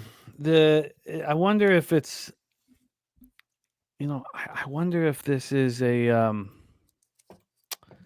number that's so big that it's bait here to grab the Wildcats, because it's the first thing that I looked at was, God, that Wildcats, that's a big number for Vandy to cover. Let's hear what Nick has to say. Wildcats, Commodores, take it away. Yeah, I look at this game, and I think this is going to be another surprising game for a lot of people because of when you look at brands in college football and you hear the name Kentucky, the first thing you think about is basketball, easily. But when you look at this Kentucky football team since their bye week, which was October 11th, the only team that has scored more than 20 points against this defense has been Tennessee. Tennessee put up 56 points against them. I think and Kentucky scored 34 in that game. They played Texas. They took Texas to overtime. Texas won by 3. They went to Auburn, beat Auburn 10. They only had to put up 10 points against Auburn to win. They only allowed 3 points for Auburn. Then came back and played Florida and only allowed 7 points to Florida and put up 38 points against a Florida defense that I think is pretty solid. A really, really good Florida defense. Only put up 38 points, only allowed that Florida team to put up 7. Previously, the week before that, Florida went into play Georgia. And if it wasn't for a call that I thought was a catch by Studevit from Florida, I think Florida wins that game against Georgia. And we seem to have a different conversation about Georgia. You look at this Kentucky team, ever since that bye week, they've been a different team. Defense has been playing pretty decently, except for that Tennessee game. And Tennessee just has an explosive offense. Joey Aguilar and those guys are doing pretty good over there. We'll see how I feel about that later on when we get to that game. But I look at Kentucky here. I'm not sitting here saying they'll win the game because Vanderbilt is a very, very balanced team. And when you watch Vanderbilt play, Vanderbilt can win in many different ways. They can just run the ball. They can take the clock down. They can hold the ball for the full game, or they can air it out, or they can just say, Diego Pavia, go win the game for us, and that can happen. So what I'm going to do in this game is I'm definitely going to take the over because I definitely think that Kentucky will be able to score against Vanderbilt's defense, and Vanderbilt will be forced to put up points in this game. So I'm definitely going to take the over in this game, and I'm going to take Kentucky the first half, which I'm pretty sure is probably going to be +5, +4.5 potentially.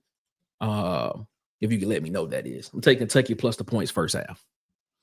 All right, let's grab the Kentucky by the points here in the first half. That is a 6. +6 and -110 right across the board. So we'll start there. 6 and -110 here for Nick. Nick, first half, Kentucky +6 and -110. And then that takes us to the over here in this one. The total. So we talked about the defense that we've seen from Kentucky of late, and we got you on the over 53. It's a flat 53 at -110. I'll see if I can beat that, but that's the best number right now. Over 53 at -110. So Nick making moves on both sides here. Dutch Boy Fresh says live bet Vandy. I like the spot. I like where you're at here. Anything you want to add to this, Daby Cab, or do we move on to Arkansas, Texas? No, we can roll, man. Shout out to Dutch, my co-host of Medicate Mondays, man. Make sure you catch him doing the NBA show too. But shout out, man. Yeah, you guys are crushing it right now. I love to see it. Medicate Mondays. These guys are delivering the goods. Let's roll on to our next spot on the board. Arkansas Razorbacks 2-8, 0-6 in the SEC at number 17th ranked. Texas Longhorns 7-3, 4-2 in the SEC. It's funny, Nick. You absolutely crushed the Arkansas LSU game. And I joined you with Arkansas. You cashed with Arkansas, and you cashed with the under. And then the Longhorns failed to menace for you. and for Jose, for a bunch of people, it was a pretty ugly performance here. Justin McKelvey's Georgia Bulldogs took care of business 35-10, snapped the Longhorns winning streak and slapped them in the face. Speaking of streaks, Arkansas 0-6 in the SEC. What a chance they've had. 4 of their last 5 games have been within 3 points. Best team in the world when it comes to betting. Shout out to Taylor Green, bro. If anybody's riding with me on those Taylor Green prop, you got to let me know, because holy shit, it's such a roller coaster, Jimmy. He got to 84 yards, and then he got back down to like 59 yards. And it's just like, dude, this shit makes my stomach so sick. But we cashed it again, so 8-3 now when we bet it. Like, holy shit. It's a roller coaster. It's a roller coaster here. Let's take a look at the line history. We have the 57.5 right now. Opened up 57.5, dropped down to 56.5, got up to 58, just sitting at 57.5. No movement at all. From a total, that's the total. From a side here, we have the Longhorns right now at -9.5. They're an angry group, but Arkansas has just been in all of these games. Yep. This is a funny line. Opened up at 10, now at 9.5. We have information from Odds Logic on both side and total. We have 56% of the tickets on Texas and 88% of the cash. Well, despite that, Circa's moved this from 10 to 9. So big bets coming in on Texas. Line moving towards the Hogs. 92% tickets on the over, 88% cash on the over. Nick Frazier, take it away. We're in Austin, Texas for this one. Yeah, this was a difficult game, and I almost decided not to have any action on this one. But I'm gonna put my big boy pants on it and make a bet here. Yeah, Arkansas, man. Arkansas' defense is just not good. So I'm sitting here and I'm trying to. It's not good. It's not good. And I'm sitting here trying to find ways of why I should put my eggs in the basket on Arkansas in this game. Because when I look at Texas, man, Texas seems to be, well, except for last week. I mean, you can say in that game, man, that onside kick from Georgia and Kirby Smart was kind of the nail biter in that game, because if Texas got that ball back, the way Texas was moving the ball, they probably would have scored and probably would have been a 3-point game. But shout out to Kirby Smart. As much as I don't like Georgia, man, God, they find a way to win all the time. But shout out to Kirby Smart for that coaching decision for kicking that onside kick in that game and basically just putting the proverbial nail in the coffin right there. Look at this Texas team. Will they be an angry team? Will Sarkisian come out and try to make a statement in this game against Arkansas? I don't know, because I saw Arkansas go toe-to-toe with Texas A&M as well. You know, and a lot of people feel like Texas A&M has a really, really good defense as well. Probably the best pass rusher in college football on that side of the ball. One thing I know about Arkansas, man, Arkansas can score points when they need to. So, and that is something that they have done all season, except against Notre Dame. They only put up 13 points against Notre Dame, but every other game they played in, they put up, you know, a respectable amount of points in the game. So I'm gonna move on this game, and I'm gonna move Arkansas plus the 9.5 in this game. Is where I'm gonna be at. Yeah. There we go. It's not pretty. They haven't won, but it's the right way to go. Jimmy, you should know that too. I mean, come on, 9.5 points for a team that literally takes every single game down to the wire. I mean, 3 points to Tennessee, 3 points to A&M.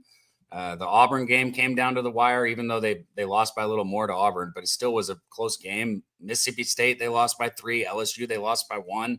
Yep. And look, Texas has, you know, the biggest game of the year looming on deck for them. They got A&M coming up next, right? Yep. And I mean, I wish I could lose fucking 3 games and still be ranked as high as Texas. They get so much favor by the media, man. This is not they're not an elite football team. They are good. They have a good defense, but a good defense against a really good offense. I mean, I think we get over the 57.5. I do think there's probably 60 plus points in this game because Texas is going to have to put up 30 to win, and I think that's what they're going to do. So 30 plus to win. So I like the over, and I like Arkansas.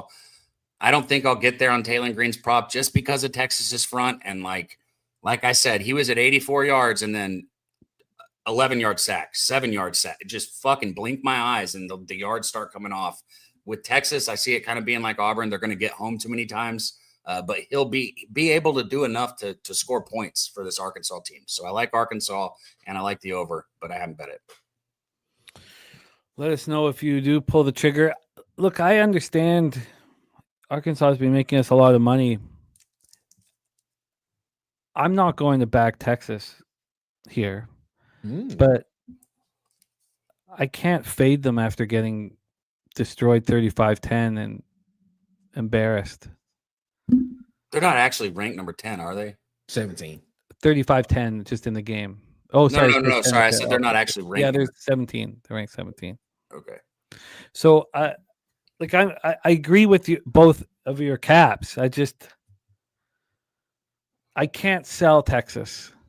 Well, can I pitch it like this then? Yeah. If you can't get there because you like Texas, if Texas covers 9.5 points, meaning they win by 10 points, don't you think we get to the over? You think they're just going to shut this Arkansas offense completely down?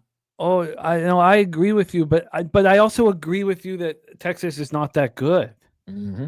So my problem is I can't sell a team low, and this is just a low sell. But I get the over. The over is, it certainly makes a ton of sense right now. 88% tickets, 88% cash on the over. Oh wow! But it's moved up. Circa's gone from 55.5 to 56.5 to 57. Mm. So I mean, the books are paying attention or caring, or a wager tech to looking at the under 57.5. Kong says this is going to look similar to the Notre Dame Arkansas game on the scoreboard. Who's going to have 56? Well, and Johnny Gunn says, don't you think the books know how Arkansas keeps it close? You saw that in the previous lines, but you don't see it here. Says caution. So we have Nick on the Hogs plus 9.5. At this point, Daby Cab liking the over and the Hogs. We'll see if he pulls the trigger. Game does concern me. Let's move on to our final spot on the board before we get into NBA. We head to Gainesville. Yo, what is this real? This look headline. I just saw somebody in the comments say, "How is that? Can't there's no way that line's right because they're showing a 10.5 right now for next week against A&M for Texas. So you're saying they're 9.5 against Arkansas, 10.5 against A&M. That's going to move. That'll be like 3.5 at game time. All right, I shouldn't have said that. No, that is wild. That is wild. Why would you get what I'm saying though? That's why. Yeah, that's crazy. We have Florida opening up at plus 3.5 here. It dropped to 3 within 2 hours, but we're back at a 4. So this line is moving towards the Volunteers. Let's get into the total here for this one. Our final SEC game on today's show. Nick Frazier joining us from the Water Cooler Talk Sports Show. Daby Cab, Star Medicaid Mondays, and the Tailgate as well. Let's take a look at the. Here we go. The total in this one is a 57. Another 57. Opened up 57.5, has dropped to 57. Florida coming off their third straight loss, 34-24 at Ole Miss. They covered. The market move was insane in that game, Nick. Even the 24, 36 hours after you left, it got all the way down to 11.5. I saw that. Nuts. I saw that. I was like, man, guys, be more careful, bro. But I thought Ole Miss was gonna come out there and whoop up on them too. But hey, I was wrong about that one. But it was 10. Insane. I mean, when have we seen a line where it's not injury related go from 13, 12 up to 17 and then back down to 11.5? It's just absolutely wild. 3 straight losses. We haven't seen them at home since they played Georgia tough. 24-20. No, that wasn't that home, right? That was the biggest. Wasn't that the cocktail party? Let me pull that one up. The 24-20 spot. Yeah, that was the greatest cocktail party in America or whatever. 24-20. So we haven't seen them at home in a long time. We haven't seen them in Gainesville in a long time. Facing the very dangerous Tennessee Volunteers, but Volunteers just 3-3 in conference. We haven't seen them in conference since they lost at home to Oklahoma. So they've lost 2 of their last 3 games. I mean, if you look at their last 4 SEC games, Tennessee barely got past Arkansas at home and then went to Kentucky and beat them up, but lost by margin at Alabama and then lost by 6 at home to Oklahoma, coming off beating up on New Mexico State, but nobody cares about that. Let's get into the cash flow and hand it over to Daby Cab. So our final spot here on the board, cash flow wise here in Tennessee. Sorry, let me find it. And oh my God, sorry, too many games. And I'll give it a few more seconds to find it. I thought I had it up. All right, I'm tripping. Let's just get into here Daby Cab's breakdown, and then I'll find the cash flow here on this one. Daby Cab, take it away. It is Volunteers, Gators, Ben Hill Griffin Stadium. I mean, you know, I still love it, especially from a betting point. But as far as like watchability goes, what a not great week of football, right? This is the 6:30 game on ABC right here. You got a 3-7 team on the 6:30 game on ABC. So look at. You got 7-3 going against 3-7. It's on ABC at 6:30. It's in the swamp, one of, if not the hardest places to go play college football. All right. This place is going to be absolutely electric. It's going to be on fire. I think early on, it's probably a pretty good football game. But I think as the game goes on, I don't think this Florida team is able to capitalize on the mistakes that Tennessee makes, like Oklahoma was able to do. I don't think I don't trust Florida's offense whatsoever as much as I like their defense. I'm going to not bet this yet because I think I can get a 4 or a 3.5. And if I have to take a 5, I'll take a 5. I don't really care. But I'm going to be on Tennessee, Jimmy, but I haven't bet it yet. I think I can get a 4 or 3.5. I get it. You know, it's at the swamp. It's a fishy line, this, that, and the other. But if I'm Tennessee right here, I got to go win on the biggest possible stage. You know, it's the 6:30 game. It's in a tough environment. I got to go make a statement. I've got to go make a statement right here. And I've got to say, hey, we're one of those 7-3 SEC teams knocking on the door. Let us in. And this is their chance to do it. So Tennessee Volunteers for Daby Cab, waiting for a number. Let's hear from Nick Frazier, Gainesville, hosting the Volunteers. Yeah, I agree. Is it 3.5 is the line on this game? I'm looking at 4s across the board at this point. You got 4s? I'll take a 4. I'll go ahead and bet it. We got a 4 here. Volunteers -4, -108. I'll keep looking, but let's hear your breakdown, Nick. Yeah. That still feels kind of low to me. That still feels like a close game because everything Cab just said, I agree with. I mean, I really think Florida has a really, really good defense. I really do. I really think Florida has a really, really good defense. And I always go back to the LSU Florida game when LSU went to Death Valley and and the quarterback threw 5 interceptions and LSU still only put up 20 points in the game. So I look at Florida's defense and I say, man, I think they are legit. Now I know everybody looks at the Kentucky game and be like, well, they allow Kentucky to put up 38 points. I think every defense has a game in a season where they just have a letdown. Auburn had it against Vanderbilt, if you ask me. I think that's where they had it at as well. I think every defense, every team has that kind of letdown in the season. You go back and look at them play against Georgia, especially coming off of a bye week. You just fired your coach. They lost that game by 4. I think it was 24-20. They lost that game by. But I think Tennessee has a more explosive offense. Not so sure about their defense. So is there an opportunity that Florida can come in here and actually put up more than 24 points in this game? And the over could happen. I don't know.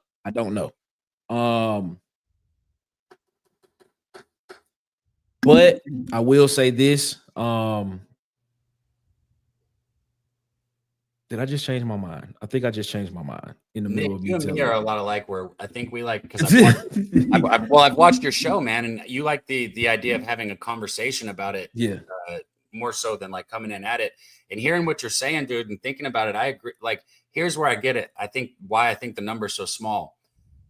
It's going to come down to coaching, right? Even though this defense is elite, I do think I think that Tennessee is going to draw up enough with the offense to figure out a way to get in the end zone. And I don't think Florida is able to respond enough. So I do think I think Tennessee is going to find the end zone enough. That's just like, with Lane Kiffin and Ole Miss here. I think Heupel's going to have enough drawn up for this Florida defense. Yeah, I think I just changed my mind in the middle of me talking that out because I was going to take Florida plus the points, but I think I'm going to take Tennessee minus the points in this game. Just off of that, I think I just changed my mind. I'm gonna officially go Tennessee minus the points in this game. That's where I'm gonna go. And you just think that as much as their defense is tough in Gainesville, after a while, if Tennessee's delivering long drive after long drive, exactly, you'll wear them down. Exactly, and slowly take over the football game. Exactly. I just changed my mind. I literally was talking it out while I was saying that, and I changed my mind in the middle of me saying that. I said, "Why am I taking Florida plus the points?" Because you saw it. You saw it this past weekend against Ole Miss. You literally saw it. Ole Miss won the game by 10. No, so, yeah, man. The chat's saying, I just saw BJ said this line stinks, and then Wine Time did. No, it doesn't. What are you going to do? Hang a 7.5 at Florida? Everyone and their mom would be on Florida if you had a 7.5 there. So if you go by the quote unquote 3 points or 3.5 points for the home field advantage, I think this line's right where it should be. That personally, we can all have different opinions, but personally, I think it's right where it should be.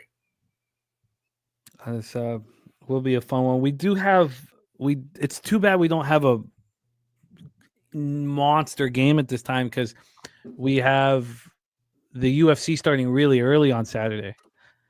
So it's one of the rare opportunities where we could do a live college football live stream on Saturday night, and it would be this game. Of course it would. It's too bad. We don't have, there's nothing else. A&M Texas the next week. I don't know if I'll be able to do that though. Yeah, it's too bad. So we have Cab and Nick both moving on the Volunteers -4, -106 available right now. Shout out to F. Donahue in the house. Top 5 in the NFL Cappers contest. Our guy F. Donahue leading by example. Keep up the great work, my man. Jose, can you pop Nick Frazier's the YouTube link for the Water Cooler Talk Sports Show? Can you pop that in the chat? Thank you. Look at them right away. And I'm going to get his X handle here in the chat. Nick Frazier, tell us a little bit what's going on this week, Water Cooler Talk Sports Show. Yeah, man, the Woody Hudson whiteboard, man. Follow us there at Water Cooler Talk Sports. Water Cooler Talk Sports on YouTube and on Twitter at CoolersPod23, and then my personal Twitter handle at Nick Frazier, man.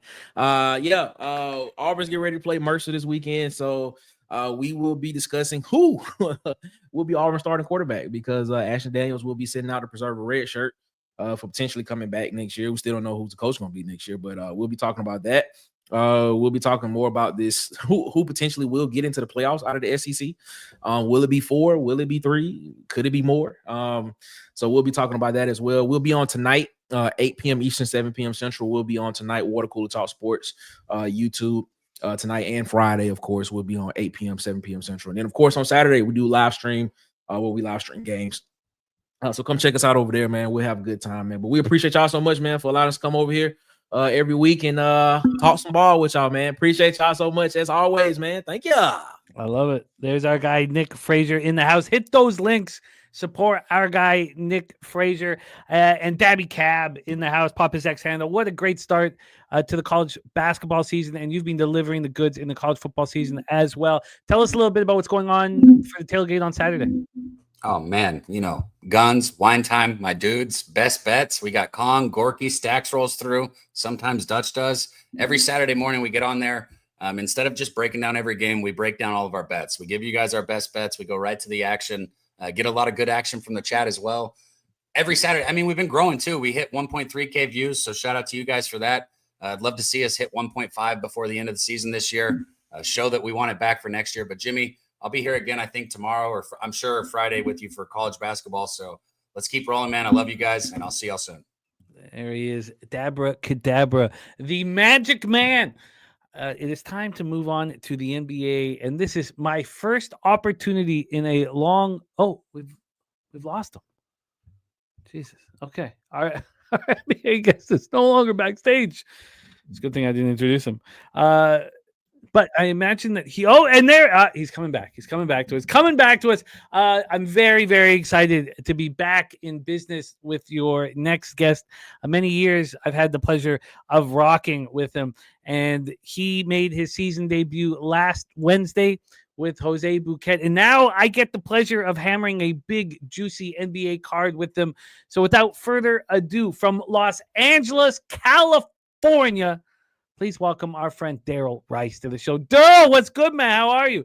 Hey, Jose, What's going give on, Darryl brother? full screen, man. I want to see him. There he is. That might be me. That might be me. I might have to. I just took it off wide angle, and okay, so that might be me. What is up, Jay? Looking Man, good, it is man. good. It is good to see you, brother. It's really, really good to see you, man. A long, long time without us talking ball. So we had Jose, and man, hey, listen, I'm gonna tell you now. If Jose is ever hosting, I don't want to do the show because I think he gives me bad juju, man. First show with the bruh, just got smacked on the NBA card, and the problem is I really felt like I saw the board really well. So I'm just gonna blame that one on Jose. Sure. Then chop it up, and blame that one on him. And a lot of games today, man. So I feel good about some spots that we're at, man. But Jay, it's good to see you. And I can now say again, man, any day on this side of the grass. It's a good day. It's a good day, Darryl, brother. my man. It's a good day, man. Good day. It's a good day. I'm off to a solid start here Yeah. in NBA. I'm looking for more. Last year, finished the year up about 24 units. Nice. NBA, so I feel good. Nothing has changed for me. I have a very Mhm. healthy fear of the NBA, a very healthy fear. So that has not Yeah. gone away. The late injury moves that are happening, I Mhm. find extremely bothersome. Mhm. I try not to bet too many games where there's a lot of questionables. I want everything to be kind of laid out for us, and I'll pull up the latest information here in the shoot around. But it's great to have you rocking with us, Yeah, man. man. You have been missed. Yeah. Peace of love to everybody in the chat too, man. I appreciate you guys, man. It's been the same crew since 2021, man. So it's really, really good to see it grow like it has been. What have you changed in your betting for the NBA this year? Have you changed the way you are approaching the game? No, it's Or- completely exactly what I did last year. I'm trying very hard to stay away from totals, Yeah. but I am moving on them. If any total moves over 7 points, I fade it. Okay. That's think- my ROS very high there. I'm trying my hardest to stay away from totals and just focus on sides. Right. I don't blame you. That has been working, and also we have great NBA cappers in the chat and on screen. Yeah. So Yeah. I'm excited. I'm excited to get to work. Let's attack, my friend. Let's attack, brother. Attack. Let's We start with attack, man. Houston Rockets, Cleveland Cavaliers. We talk about Yeah. not wanting many questionables, and we don't have many. We know the situation for the Cavs. Drews, Garland, Tyson out. Merrill is questionable. Right. The lone questionable. So let's see if they expect him here in the lineup today. The hand sprain. Mhm. So we're not sure. He started 4 straight, but dealing with a hand sprain right now. I'm sure he's trying his best to be in the lineup with the injuries at that position, giving him the opportunity to play extended minutes. Then we have Jabari Smith, questionable, the Mhm. knee issue. So he's missed 1 game this season, but he's listed as questionable here. I Yeah. think it's likely that they both play, and I also think it's not. Jabari Smith is probably, more important, especially with Easton out, but then Merle. But that's the situation. We have 2 players questionable. When the season started, the Rockets were minus 200 to win the division, and the Spurs were plus a little over 200. And we were a little surprised by that number. Well, they've shown us why. After Showing 2 you losses, why. Yeah, after Mhm. 2 losses to start the year, they won 9 of 10. And I've never seen Durant look happier or at peace. Yeah. Or at peace. He's rolling. This is a one-off. They just finished off a 3-game homestand. It closed with them defeating Orlando 117-113 in overtime. They played Cleveland tonight, and That's then they good. host Denver on Friday. So Mhm. no back-to-backs. They're a rested group here. Mhm. Nothing to worry about. But the Cavaliers are a very dangerous basketball team. They're in the midst of a homestand here. This is game 4 of a 6-game homestand. So it's a really Yeah. nice spot. No worry of they're playing every second night. They've been playing every second night now for a while. So this is a great spot really for both squads. Let's take a look at the line history here and then hear how Derl is attacking in the first game on the card. The Cavaliers, they opened up here. Sorry, move over here. The Cavaliers opened up at what was it? At -1. That was at 2:24 p.m. yesterday, so 24 hours ago. It took about 8 hours for them to move to +1 and then to +1.5. And that's where we see it right now. So they have moved from favorite to dog. Rockets moved from dog to favorite. Let's take a look here at the total. This total is at 233.5. We've had a 1-point move towards the under. This opened up at 234.5. The first move was towards the under, 232, and then it got right back up to 234. Right now we are sitting at a 233.5. And when we get to the cash flow, let's quickly move this over to NBA. Our first game of a big, beautiful 9-game card. We have the cash flow on Houston. 57% of tickets, 55% of cash on the Cavaliers. 61% of tickets on the under, and 78% of cash on the under. My first instinct is, how do you not take the Cavs at a pick'em at home against almost any team in the NBA, especially against a team that's won 9 of 10 games, and we know that the gamblers are making so much money off of them. So my first thought is not to care too much about the dog to favorite because it's such a slim number. But, so that line doesn't concern you, that they opened up as favorites and now it's flopped to them being the dog? It's generally a sign, a big sign. It's generally a big sign. If we look at it from the +1, if we look at it from that standpoint, or we could look at it, this money line has moved 3 cents. So the spread, now that's because the spread comes out before the money line. The money line didn't come out till midnight. The spread's available at 2 p.m. So it's whatever optics you want to give it. If I'm sitting here saying, well, the Cavs opened up at -105 at midnight, the Rockets were already favorites, at that point, and now they're -102. So I mean, is a 3 cent move scare me that much? I mean, optically, the Rockets are rolling and everybody's making money off of them. Right. So I'm not sure. I'd like to hear your analysis and hear from the chat. I'm not sure how much I want to put into it. Take it away. Yeah, I mean, Houston is not, just some fucking redheaded stepchild on the road. I mean, they're 4-2 on the road. So it's not like it doesn't seem like Cleveland is as automatic, especially with the way the Rockets are playing right now. Rockets are the number 1 scoring team in the league. Nobody is stopping them. The last 10 games, they're 9-1 to the over, averaging 130 points a game, if not more. Now, Cleveland's right there, right? But Cleveland's average also is what I looked at versus even taking a side here. I saw Justin McElvey, right? Did I say his name right? McKelvey. Okay, it gets me every damn time. Is a look at that over. That over was 231.5. It's now at 234 at some books, right? And that does make sense because no one is really stopping the Rockets right now. Cleveland's kind of decimated. And you're going to have to depend a lot on Mitchell here. Right? That backcourt is going to be all Mitchell. He's going to have to do more. He's going to be playing a lot of minutes, and he's going to be required to do more than just shoot. He's got to facilitate the ball. He's got to grab rebounds. So there's 2 ways that I'm attacking this specific game. I know if we all talk to LJ is going to tell you Rockets first quarter, first half. He likes that a lot better when the Rockets are at home, but just how they're playing right now is absolutely crazy. It's nuts to me. And you're right. KD looks very happy out there. And we did have a question about them not having a point guard. Doesn't matter. Now, there's another Texas team who needs their point guard out there, and you could definitely tell that there's a difference with Dallas and Houston, right? But it doesn't seem like Houston at all. Ime does not need a point guard. It just doesn't seem like that. All these boys can score, man. So this is the way I'm attacking this card. I didn't want to take a side, to be honest with you, because it is really It's a tight game here.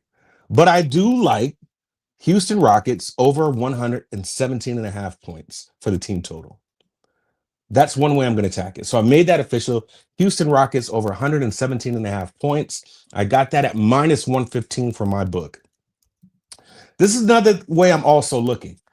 Donovan Mitchell over 4.5 rebounds. He has gotten you at least 5 rebounds in the last 5 games.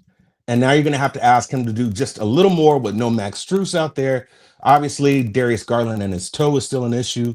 So I do see there being some times where Donovan's got to do a whole bunch on the court, especially against his Rockets team. So give me Donovan Mitchell over 4.5 rebounds. And if you take that at least 5, it's at plus money right now. I have it at plus 122. I've already taken it. Houston Rockets over 117.5 points. That is an absolute lock for me. And Donovan Mitchell over 4.5 rebounds. He's just going to have to do way, way too much against this Rockets team today. Darryl, we're getting a little bit of static. Jose asking if you could unplug and replug the mic. Okay, let me try that. Unplug and replug the mic for us. I completely understand. I want to touch on a couple things here. First off, we have the stacks play of the day and the spreadsheet play of the day, both in this very basketball game. So first off, we have the stacks play of the day. It is on the over. Stacks play of the day over 233.5 minus 110. Shout out to our guy Justin McKelvey. Stacks.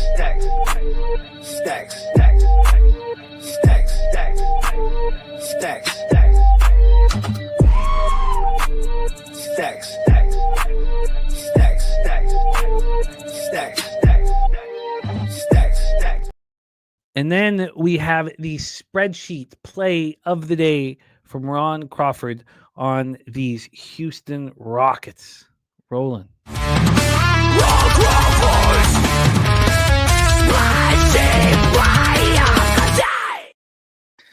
See, it's not a bad spot for Houston. You know, they've had 2 days off since their last game. Generally, you sweep a homestand. I'd like you to, have to travel the following day and then play, night 2. So this is night 3. But this is a great spot for the Cavs. I mean, albeit it's against a very, very good basketball team. I find it extremely difficult to pass up the Cavaliers at a pick'em at home against any team in the NBA. If I bet that in every single situation, I'm pretty certain that I'll have a positive ROI. And so again, the question is, am I concerned with the market move? And yeah, I think there's some concern. So at this point, I don't know if I move on them. Jay Peasy has moved on the Cavs money line, and I get why that is. So I'm going to put some question marks beside it at this point. We have Derl moving on game 1. Rockets team total over 117.5 minus 115, and Mitchell over 4.5 rebounds at plus 122. Let's move on to game 2 here on the card. It is the Charlotte Hornets at the sad sack Indiana Pacers. How time has changed so drastically for this Pacers spot. I just tell me, Jimmy. Yeah. Tell me this, and I know this is going to be a little. The thing about Donovan Mitchell, remember, he is going against Amen Thompson, so there's an absolute height difference there, right? But I just think Mitch is going to be a little scrappy here. You don't see a lot of guards boxing out at the perimeter, so if people are concerned about the matchup, I get it. I just think Donovan's going to have to do a whole bunch. How's the mic? Yeah, your money now. Okay, perfect. Thank you. Yeah, you are your money. Let's get into our next spot on the board here. Hornets coming off their 3rd straight loss, 6 in 7 games, but they played tough, 110-108 at Toronto. Now we head to the Pacers. This is also a spot where they get some time off. They don't play again until a back-to-back starting at home on Saturday versus the Clippers. And then on the other hand, the poor Pacers. Good God. Just, these small market franchises, they Oklahoma City Thunder going for 73-9, but the Pacers are losing and losing. 8 straight losses. They're all coming by margin. Coming off losing by 15 at Detroit, and they're home against Charlotte. And these fans, what a roller coaster ride they have been a part of. Yeah. We have the Pacers dealing with, of course, Toppin out, Naismith out, Cam Jones out, Jackson and Furphy out. So there's no questions there. And no questions with Charlotte as well. We know the situation. Williams out, Miller out, Josh Green out, and Mann is doubtful. So it's Ball, Knuppel, James, Bridges, Kalkbrenner. For the Pacers, it's Nembhard, Mathurin, Walker, Siakam, and Isaiah Jackson at the 5. So that is the situation now. The Pacers have a chance to win a basketball game. And, it's game 7 of the NBA final to 1-13. People are still coming to Gainbridge Fieldhouse. I mean, it's not like the fans have stopped showing up. Let's take a look at this line history and the cash flow as well. Line history-wise, the money line is up. This is the exact same money line right now as Cleveland-Houston. -102 and -118. And another very slight move. This opened up a little after midnight when the money line came out for the Cavs Rockets at +100. It got up to +105. It's now -103. So we've had 3 cents of movement towards the Pacers. From a total side of things here, we have a 237.5. This has climbed up from 234.5. A 3-point move towards the over. And when we get to the cash flow for this one, we have 57% of tickets, 63% of cash on Indiana. Wow. Let's see what Circa's doing here. Circa has moved it a half point towards the Hornets. 80% of tickets on the under, 88% of cash on the under, and yet it's climbed 3 points. Darryl Rice, take it away. Hornets, Pacers, Gainbridge Fieldhouse. I don't want to take it away. I don't want to take it away, man. You know better. I mean, Pacers are the worst team ATS. Damn near the worst team in the league besides the Wizards. Those 2 teams only won, one game? And this number is only -1.5. There's only one way you could look at this, and I'm going to go back to the well with it. I'm just going to take Knuppel over 2.5 threes. It's the only way I can play it right now.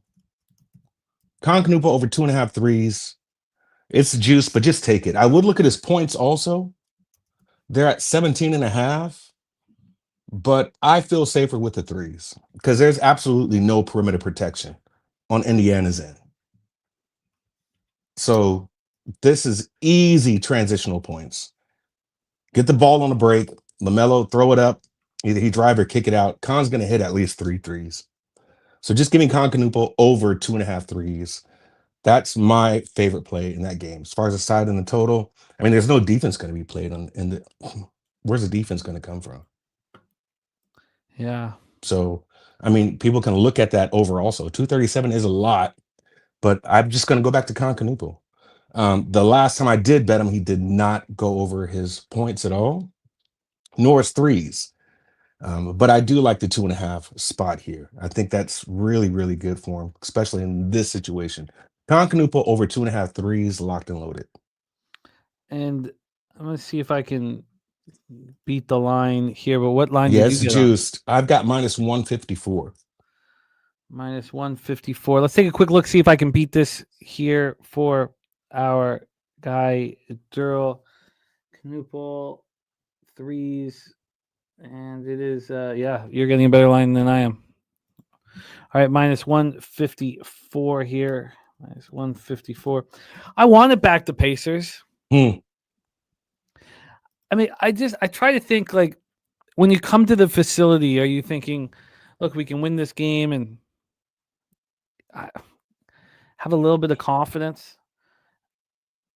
But I mean, they lost by 18 their last home game against the Raptors. They've only been that before that they hadn't been at home since November 5th. They're 1-5. 1-5 at home, Jimmy. There's no way. I mean, Not unless you're playing contrarian or you just see an edge here. But, and maybe because it is the Hornets, Jay, but there's no way that the Pacers could get any part of my money right now. I mean, don't they have the better starting lineup here? You have McConnell back. So you have McConnell coming off the bench, but Nembhard, Mathurin, Walker, Siakam, Jackson. You could look at Mathurin's points. But do you think they have the better starting five than No, Ball, Knupel, James? I don't. Bridges, And I think Ball is better. I think the addition with Khan is better. Those two guys play really good on the floor. And I think Bridges is better. I do. Okay, here's a better question. Who has the better backcourt? Because when you have a game that where you know there isn't going to be any defense played, and the game that moves fast, there's going to go up and down the court, would you rather have a better backcourt or a better front court? I'm not sold that Ball and Knupel are so much better than Nembhard and Mathurin, especially with McConnell coming off the bench. I agree that LaMelo is the best out there. I'm not saying he's not. But. And so is that based upon the experience they had and going deep as they went into last season with the championship? Yeah, I'm certain there's a vividness bias involved. Fair enough. Then that's the only answer I would take, is just the experience and the time that they've been on the court together. But athletically right now, I don't think they're better than Ball or Knupel on the backcourt. I don't. That's just my opinion. And that's saying a lot from someone who's a rookie, right? But Knupel is absolutely meshed with this team. LaMelo likes this dude a lot. And they've got similar playing styles. So, coming from a rookie that's playing as well as he is on a bad team, I would have to only go Charlotte here, just based on the record that Indiana has right now, even at home. But yeah, I don't want to bet on these teams as a whole. So I would rather take the safest route, which in my opinion is Knupel and his threes. Now I'm going to do this. I am going to do a live play right on the show. I'm going to ladder Knupel to over 3.5 at plus 125. So give me the 2.5 threes, and I'm going to ladder the 3.5 threes to plus 125. All right. I have interest in the Pacers, and the reason why I'm going to write it down is because if we make our way through the whole card and I find almost nothing appealing, then I'm going to pull the trigger on the Pacers here. Okay. I'm going to, everybody just so disgusted with the Pacers, everyone backing them, losing their shirt, everyone fading them, making, money hand over fist. I know that it sounds like I'm trying to catch a falling knife, which is what I don't want to do. Or you're trying to get to the party early.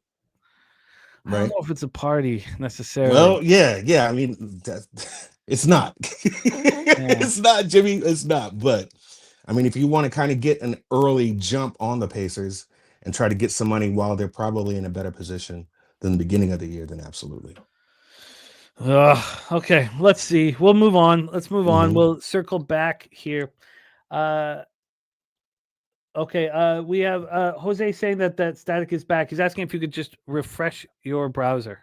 Okay, let me browser. We'll get you, and I'll set up the Raptors. Thank you, Jose, for keeping an eye on that. Let's roll, fellas. We have the upstart Toronto Raptors. My goddamn Raptors delivering the goods out here, making the city believe. Also, Brandon Ingram, man, he looks happy, enthused. Why do you think he's happy, Jimmy? Because he's loved. By who? Us. We want him on the $20 bill. Listen, man, there's somebody who's loving him right now who's not from Canada, a little more than the Canadian fans. Yeah, Glorilla. Yeah. Yeah. So that could be an issue there. I just think that he is just at peace is what you're seeing. This guy, he knows he's wanted. He's in a situation where the fans, the players, everybody excited to have him here. Shout out to Kyle Fields in the house. Okay, so they're not hearing any static. Okay, thank you guys.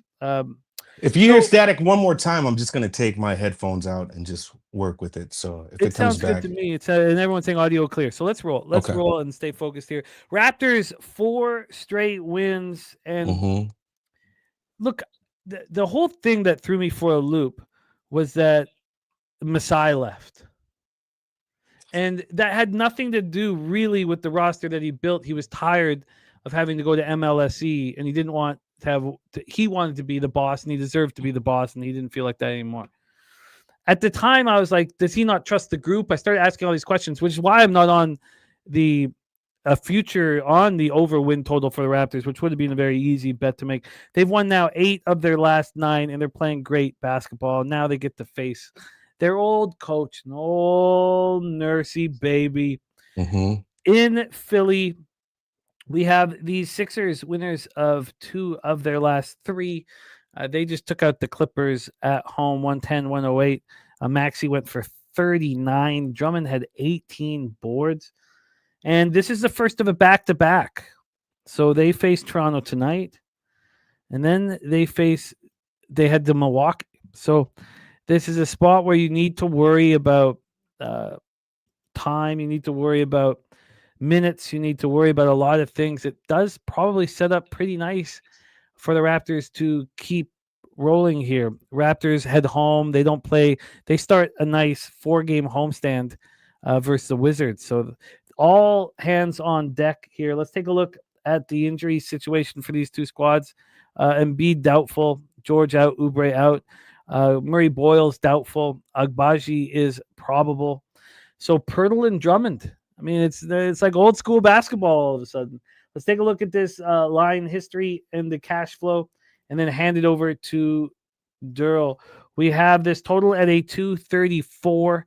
It opened up at 236.5 and has just dropped. Never really been buyback. 2.5 point move towards the under. From a point spread standpoint, we have the Raptors who've gone from dog to favorite. Opened up plus 1.5. That lasted for 11 minutes. Still became a pick'em. All this move was very early. Got to minus 1.5 around 1:40 in the morning. Sorry, -1. Now we're at -1.5. So the Raptors having the same line movement as the Rockets have had. Rockets, right? Yeah, in Cleveland. Now let's take a look at the cash flow here from a cash flow standpoint.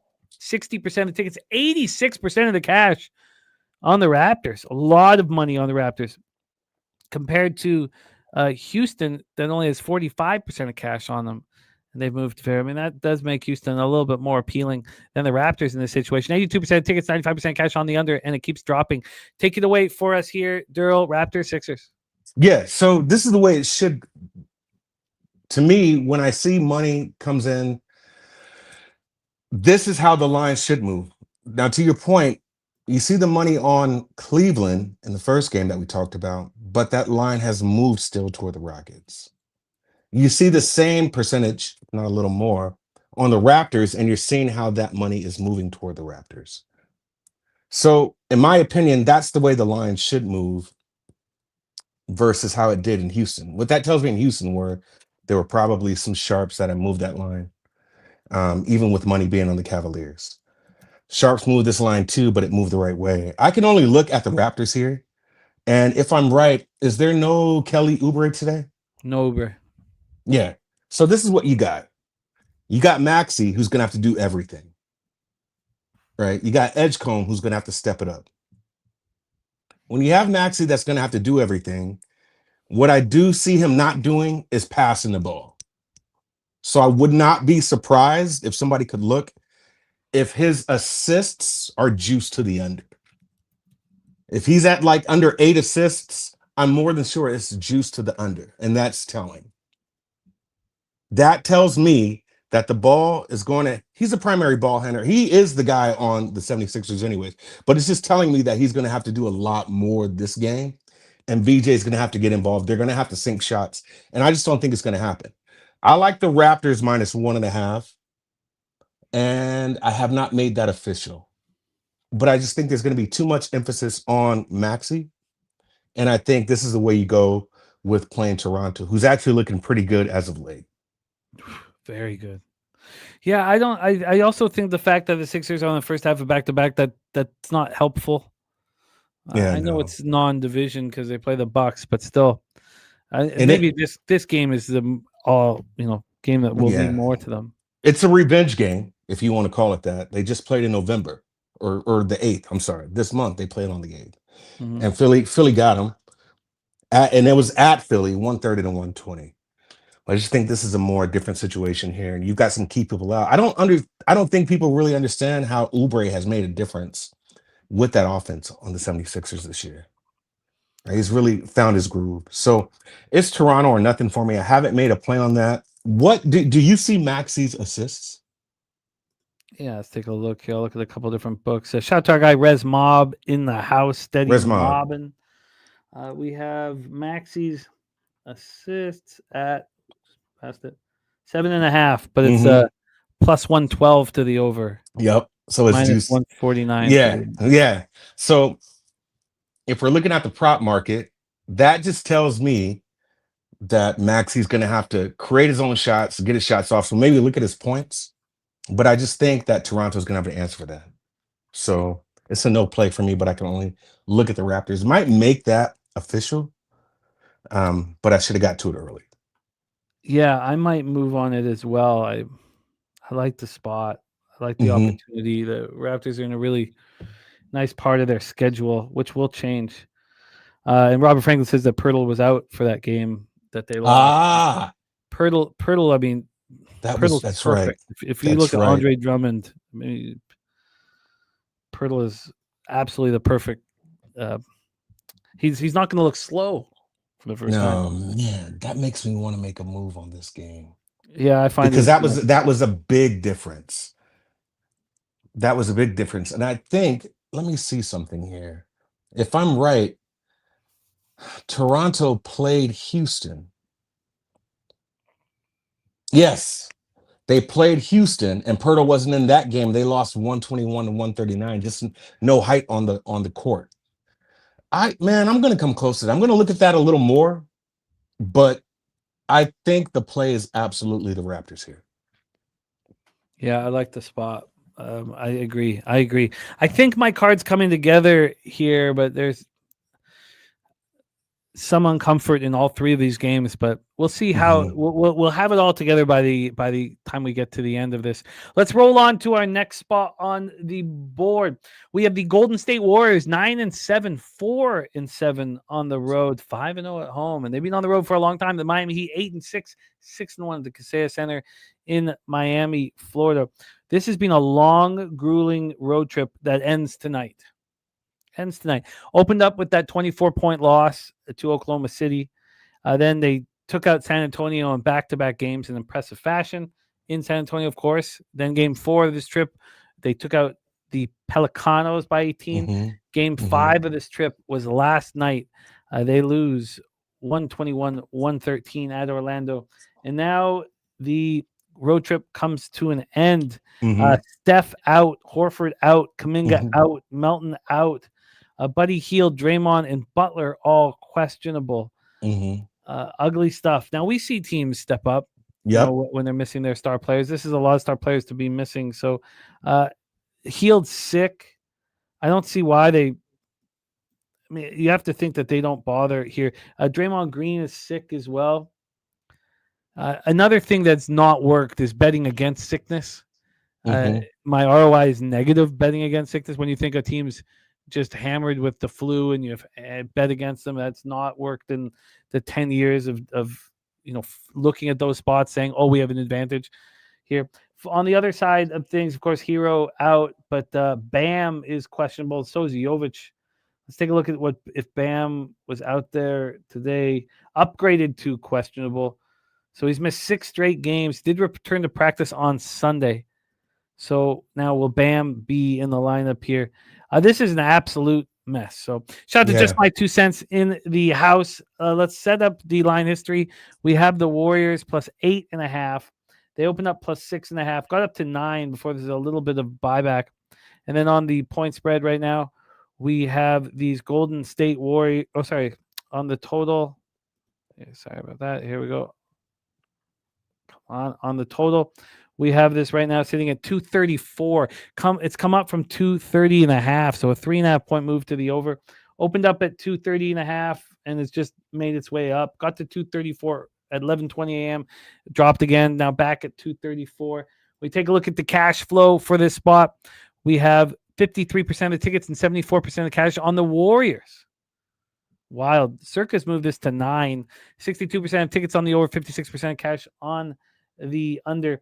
And just for heads up for this starting 5, it's Podziemski, Richard, Moody, and then who's at the 4 and 5?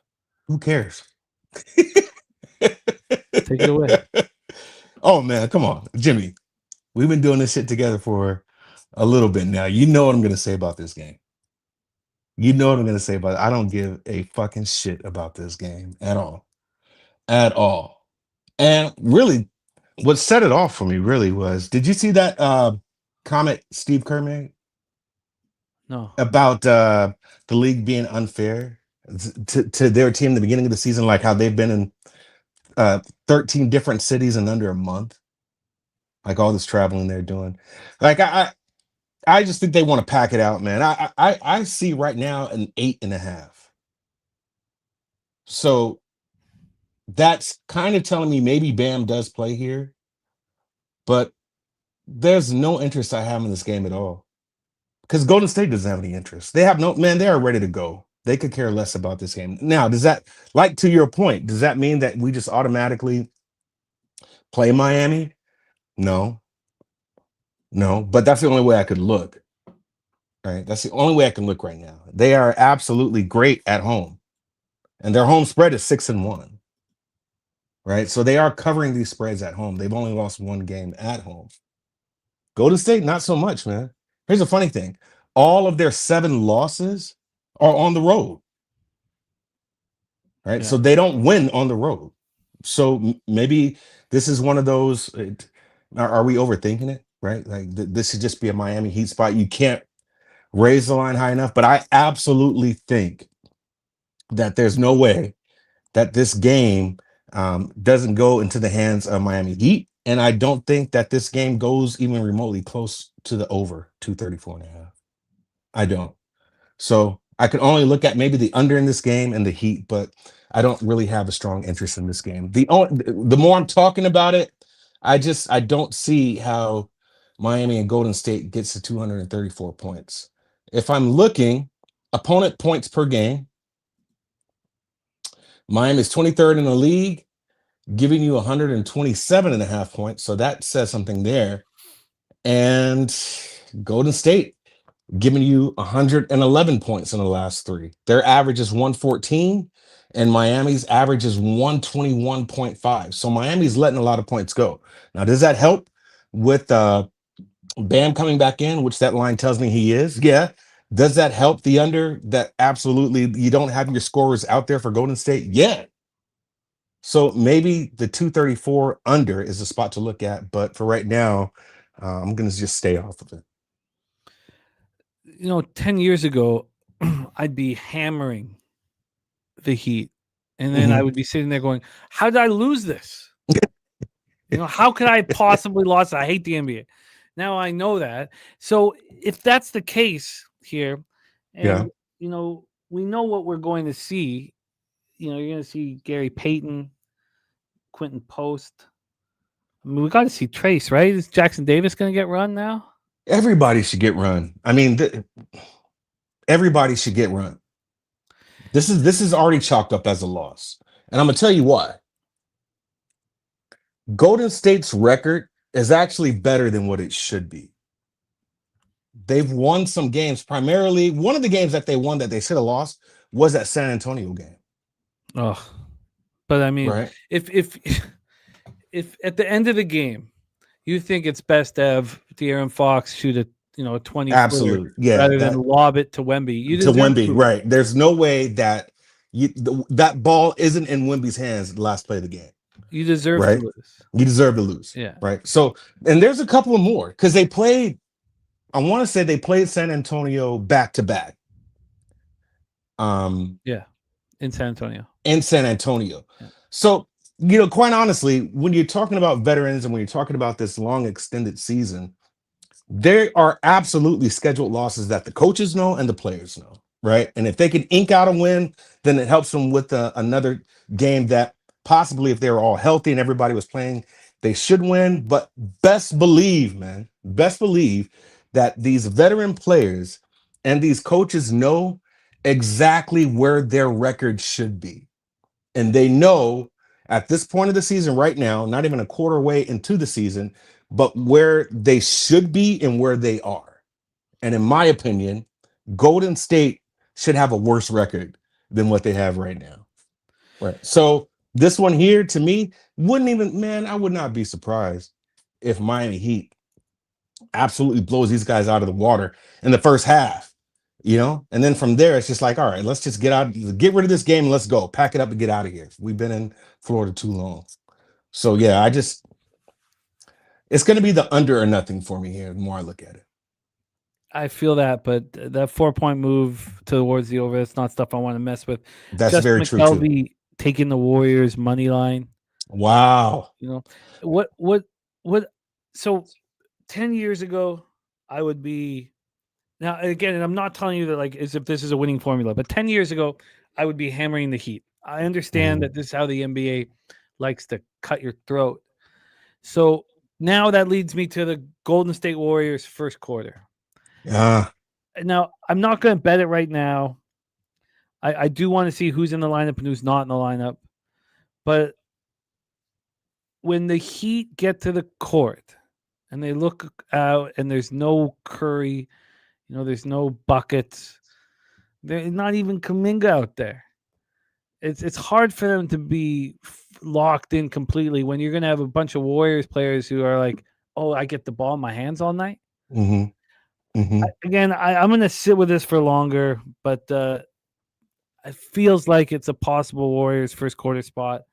It's an absolute mess. It makes me hate or dislike. I love capping the NBA, but games like this don't help here. To me, Jimmy, this is a live bet game if you're going to look at it that way, right? Because what we were also talking about, where it seems like this year the third quarter Warriors were back.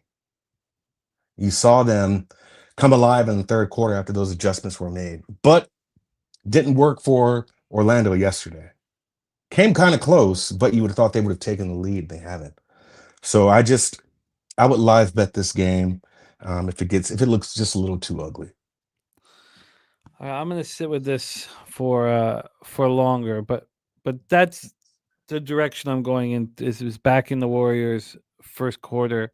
Let's roll to our next spot on the board here.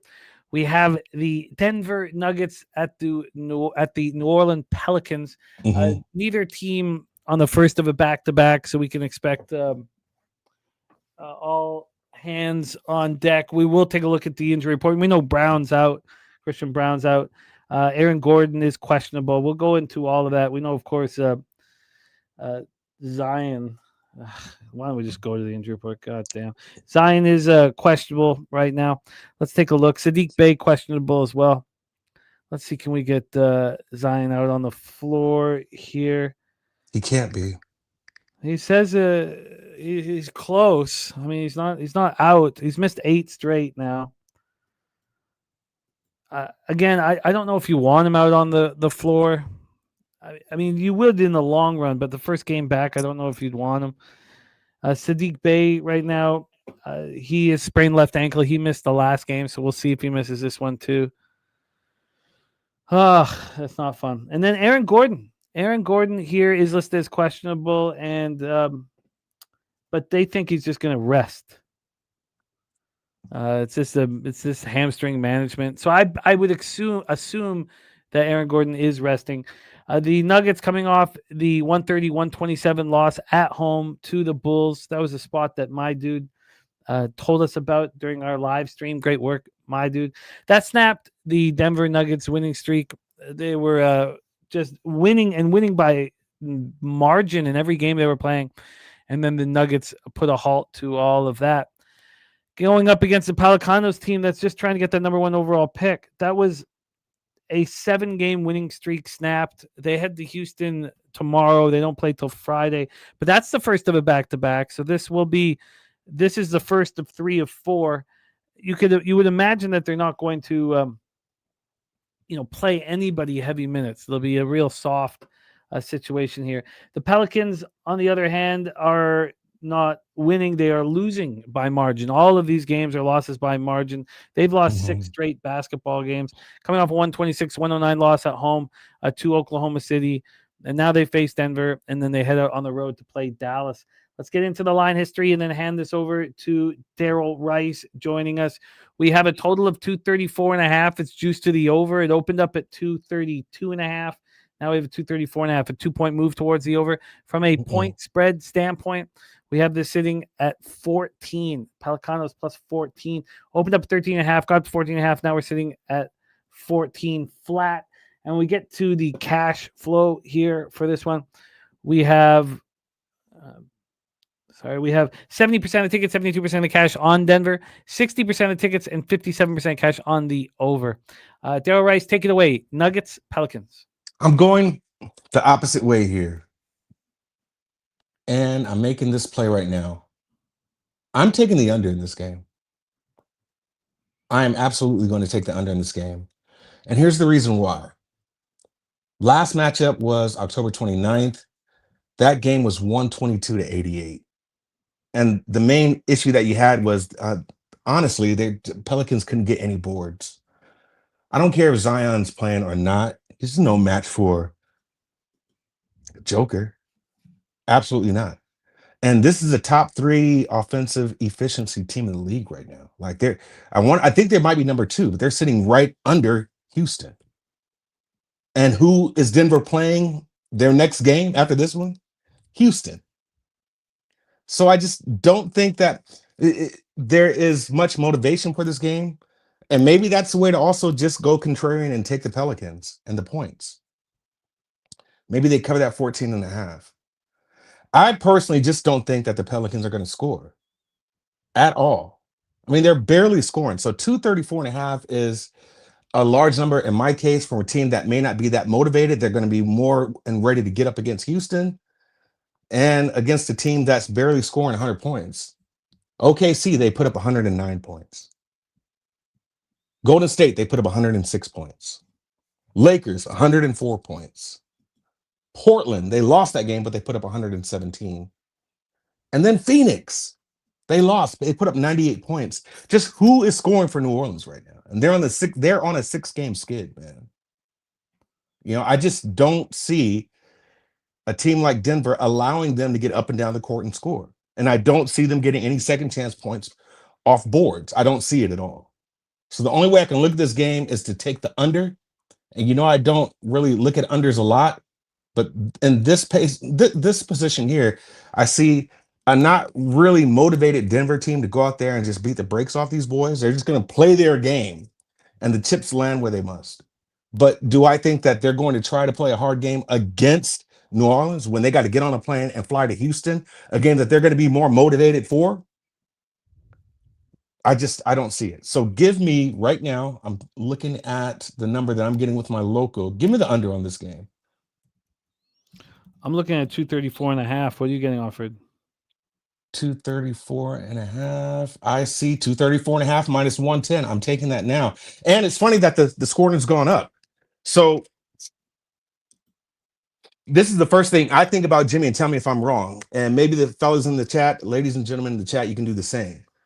When you see that total go up like that, and you see that the Pelicans are not scoring any points, that tells me this is almost like a blowout, right? Like that 14.5 spread should be covered kind of easily, for what it's worth. I'm using the word loosely, but this 14.5 spread should be nothing for Denver. That's what that's telling me, because they're saying there's points being scored. It's not coming from the Pels. So is that a good analysis, or is that a little too broad? No, it's a very fair analysis. And the issue for me is that now, gambling in NBA for so long, I don't believe I have an edge in totals. And, it's now I beat NBA every year now.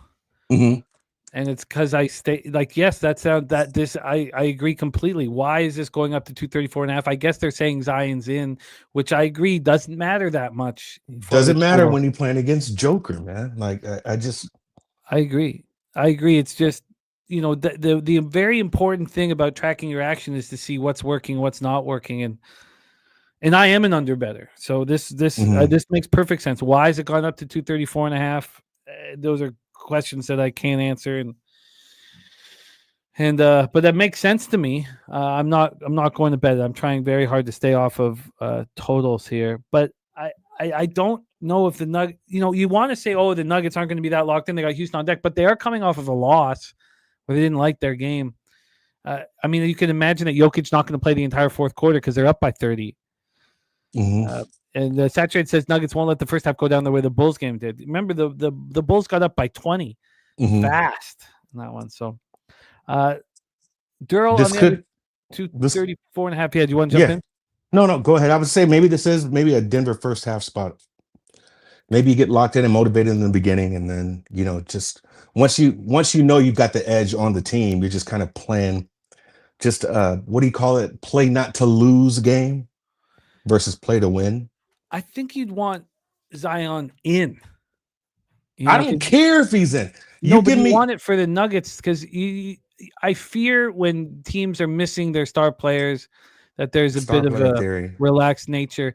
Zion goes out on the floor. The Nuggets may want to, make sure he knows where he stands. And I just personally, if it was any other big, like there's a couple of bigs that fit that list to where I don't care if the big is in for the other team. Joker is one of those guys. Give me a healthy Zion. He's still not going to go out there and perform against Joker. Now, I know for point's sake and things like that, he's going to add on to that. I just don't care in this case. The Pelicans are just too bad of a team, man. They're just too bad of a team. And this is, like you said, a good time for this team to realign themselves, especially after the loss. So, yeah, I like the under here because I just don't know where the scoring is going to come from on the Pelican side. 234.5 for you at minus 105. Let's do it. Minus 105. Not yet, Lingo. Not yet, Lingo. We'll see if it comes. Now, we don't force it. We don't force that kind of brilliance. We'll see if it comes out in these last What did Lingo say? What did Lingo say, man? Oh, he's asking for the I don't give a fucking shit, huh? Yeah. I can't see the comments, so. Okay, yeah, he's asking for I don't give a fucking shit play of the day. You can't force it, man. Let's roll. Next up, we have 8 p.m. Eastern. Sacramento Kings 3-11, 1-6 on the road, an absolute garbage fire at the Oklahoma City Thunder 14-1, 6-0 at home. Paycom Center in Oklahoma City, Oklahoma. And to make matters worse, the Kings are on the first of a road back-to-back. They're also on the first of 3 and 4 nights, 4 and 6 nights. Things are going to get worse before they get better. Take a look at the injury report. Are they going to be resting anybody here? And it doesn't. Well, Sabonis and Murray are out, but there's nobody questionable. Jalen Williams, Kendrick Williams out. Wiggins and Toppich out for the Thunder. So we know at least the situation here. And good God, Westbrook, Ellis, Levine, DeRozan, and Eubanks, the 1 to 5 in Sacramento. That's going to drive Doug Christie absolutely nuts. Gonna get him fired. Straight losses. The closest one was 14. 13 against Spurs. Do you know somehow? And I was very lucky. After the big, the speech from Christie after the Atlanta game, I actually cashed a bet on the Kings. I had them first half against Minnesota, and they actually somehow covered that, even though they didn't cover the game. They didn't cover the first quarter. I was just one of those very lucky spots here.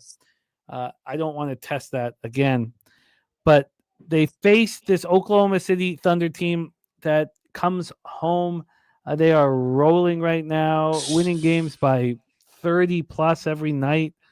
It's been very, very impressive. They face Sacramento, then they head on the road and play Utah. Then they come back for a bit of a 3-game homestand here. So let's roll. Chet coming off going 26-9. Let's go into the line history here. From a total perspective, we have a 232. This opened up at 233.5, dropped down to 232, dropped down to 230.5. This was a 230.5 at 19 p.m. at 9 p.m. last night. Then it came all the way up to a 234 at 6 this morning. and now we have 232. It still dropped 1.5 from the opening line. From a point spread standpoint here, we have Oklahoma City Thunder minus 18.5 at minus 109. Opened up 16.5, got up to 19.5. Now we're sitting at 18.5. I mean, it's just ludicrous number here. And then we have 55% of the tickets, 74% of the cash on Oklahoma City Thunder, 67% of the tickets, 92% cash on the under. Derl, not the most glorious of basketball games here. Defending champions taking in on the Sad Sack Kings. Your thoughts? One thing that I am not going to do, Jay, is I am not getting in front of this OKC team. And this is the game that changed it for me, really. When I saw, man, what they did to the Lakers, I was like, oh my God, this team is that good. Is that good. And because it was the Lakers and the Lakers have been on their own, the Lakers pretty good right now, record-wise, right? I think they're maybe sitting, third or fourth in the division, in the conference. I can't get in front of the Oklahoma City Thunder. But I can make a contrarian case here for the Sacramento Kings. And that's just his motivation edge. Does OKC get up for this game, or do they just play it out? And I don't know if I can have an answer for that right now. I don't know. These guys are just that good. And what they're doing on both sides of the court is insane. Now, in this case, can you not even make the number high enough for OKC? I absolutely believe that. I believe OKC controls their own destiny, if you will. And so if they want to go out there and beat the Kings by 40 points, they can absolutely do that. If they want to go out there and beat them by 10 points, they can absolutely do that. Now, if I'm right, I'm going to look now. I believe they've already played each other. They played each other November 7th. And that game was 11.5. If you remember that game, Kings played tough. They played tough. First half, I don't even think OKC covered that. Where they dropped the ball was in the fourth quarter. And that's the type of team that you have with the Kings. Kings do okay, man. Come in the first half games. They fight pretty tough. But for whatever reason, I remember that game, there was 9 minutes left, and I believe they were down by 7 or 6 points. Man, that game ended 132-101. So just to me, Oklahoma City can do whatever they want, whenever they want. And the Kings are just not right. They're not a good team whatsoever. So I refuse to go against OKC. But once again, what I'm changing in my capping is, in the beginning, you talk about 5-6 years ago, man, I would not be afraid of a large number whatsoever. The number is the number for a reason. And I just refuse to play that way now. So it's no play for me here, but there is no way I'm stepping in front of Oklahoma City. So maybe you can look at some props here with Sacramento, if you can dig deep enough. But just how motivated is OKC to play? Everybody's going to get up for the Lakers. It's Luka over there. Yeah. But Sacramento, what are we doing, man? What are we doing? So I could only look in OKC's direction, and this is what I'm trying to do right now. If you give me a minute, I think I'm going to give you a number, and I'm going to tell you what it is. OKC, and then there's... Oh, okay. Doesn't matter. Yeah, I have to add something else. I'll look at this. What I think I'm going to do is put together a little parlay, and that's going to be a money line with Denver and OKC. But right now, it's still way too juiced. I'll probably add something else to that, but no play for me. Gorky moving on. Arizona money line in college basketball plus 2 hundo for him. I like the angle of, will the Thunder be up for it? We could have thought that same angle against the Pelicans. Would the Thunder be up for it? They outscored them by 25 in the first quarter. 49-24. The Kings plus 6 is kind of somewhat appealing first quarter, but Kings have already played the Thunder tough once, so it's not like the Thunder are going to look beyond them. But that back-to-back was Warriors, Lakers. Now the Kings come to town. I mean, I think it's like the Kings first quarter +6 is kind of just like a bet just because you want action. It's not. There you go. I don't know if you're really finding a Yeah. legitimate angle on it here. Yeah. I've got it written down with question marks, but it's an ugly spot.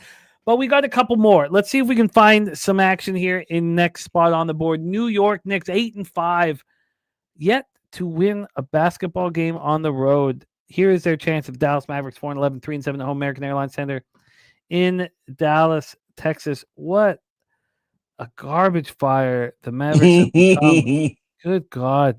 Nico Harrison, where are you now, man? It's just a shocking situation here. Knicks coming off 2 tough games versus the Heat. They played at home versus the Heat, beat them by 8, then went to Miami and lost by 2 on Monday night. So they're starting this road trip. And then the Dallas Mavericks got that overtime win over the Blazers, but just hard to trust them in any sort of situation. This is an interesting spot, too, for the Knicks because they don't play again until Saturday night, so they get tomorrow off, and it can be all hands on deck situation. Speaking of that, let's take a look at the injury report for these Knicks. OG is out, and then Brunson is questionable. So let's see if he was at shoot-around. So he's officially questionable. He's missed 2 straight games, missed those Heat games, but he's going to be back. We assume he's going to be back here tonight. You don't want to have assumptions, really. For the Mavericks, this is a mess. Of course, AD out. The Cooper flag is questionable at this point. Lively and Gafford are in. It's an illness. He was a late addition. Cooper flag was a late addition to the injury report. Woke up sick. Now Gafford and Lively are going to come back, but we don't know if flag will be in the lineup. That's the situation here. Let's take a look at the line history. We have, wrong one. Line history-wise, we have the Dallas Mavericks now +7 at -107. They opened up at +4.5. That came out a little after midnight and pretty quickly moved to 5, 5.5, 6.5. Now we have a 7.5. From a total standpoint here, we have this one sitting at 2. Oh, shoot. Sorry. We have it sitting at 231. Opened up at 228.5. Stayed there for a while. It didn't start moving until 8:30 this morning at 231. And when we get to the cash flow for this one, we have 77% of tickets, 88% of cash on the New York Knicks. I'm looking at 8s at Circa and FanDuel. 77% of tickets on the under, 63% of cash on the over here. Take it away for us, Derl. Knicks, Mavericks. Nope. Not on duty. Not on duty. Not on duty today. I don't want to touch that game, man. I don't give a fucking shit about that game at all. It's funny. Speaking of not giving a shit about a game, I just skipped past Wizards Timberwolves. Yeah, I was actually looking at that, but and the first thing I said was, let me put that on that parlay to see what I get, and it's still -313, so I'd have to add another game. So I looked at the Knicks game and just say, okay, what if I just take the Knicks outright? So that 4-team money liner heavy favorites gives me a -127, but that's too many teams to me. Okay, well, you got still some time. Yeah, it's still some time, but this game right here, same thing. We can break this down, but it's the Wizards, man. It's the fucking Wizards. Yeah. You tell me you have interest in this game because you like bum fights. I know you do, man. I do, but this is a bum fighting a well-dressed man. Yeah.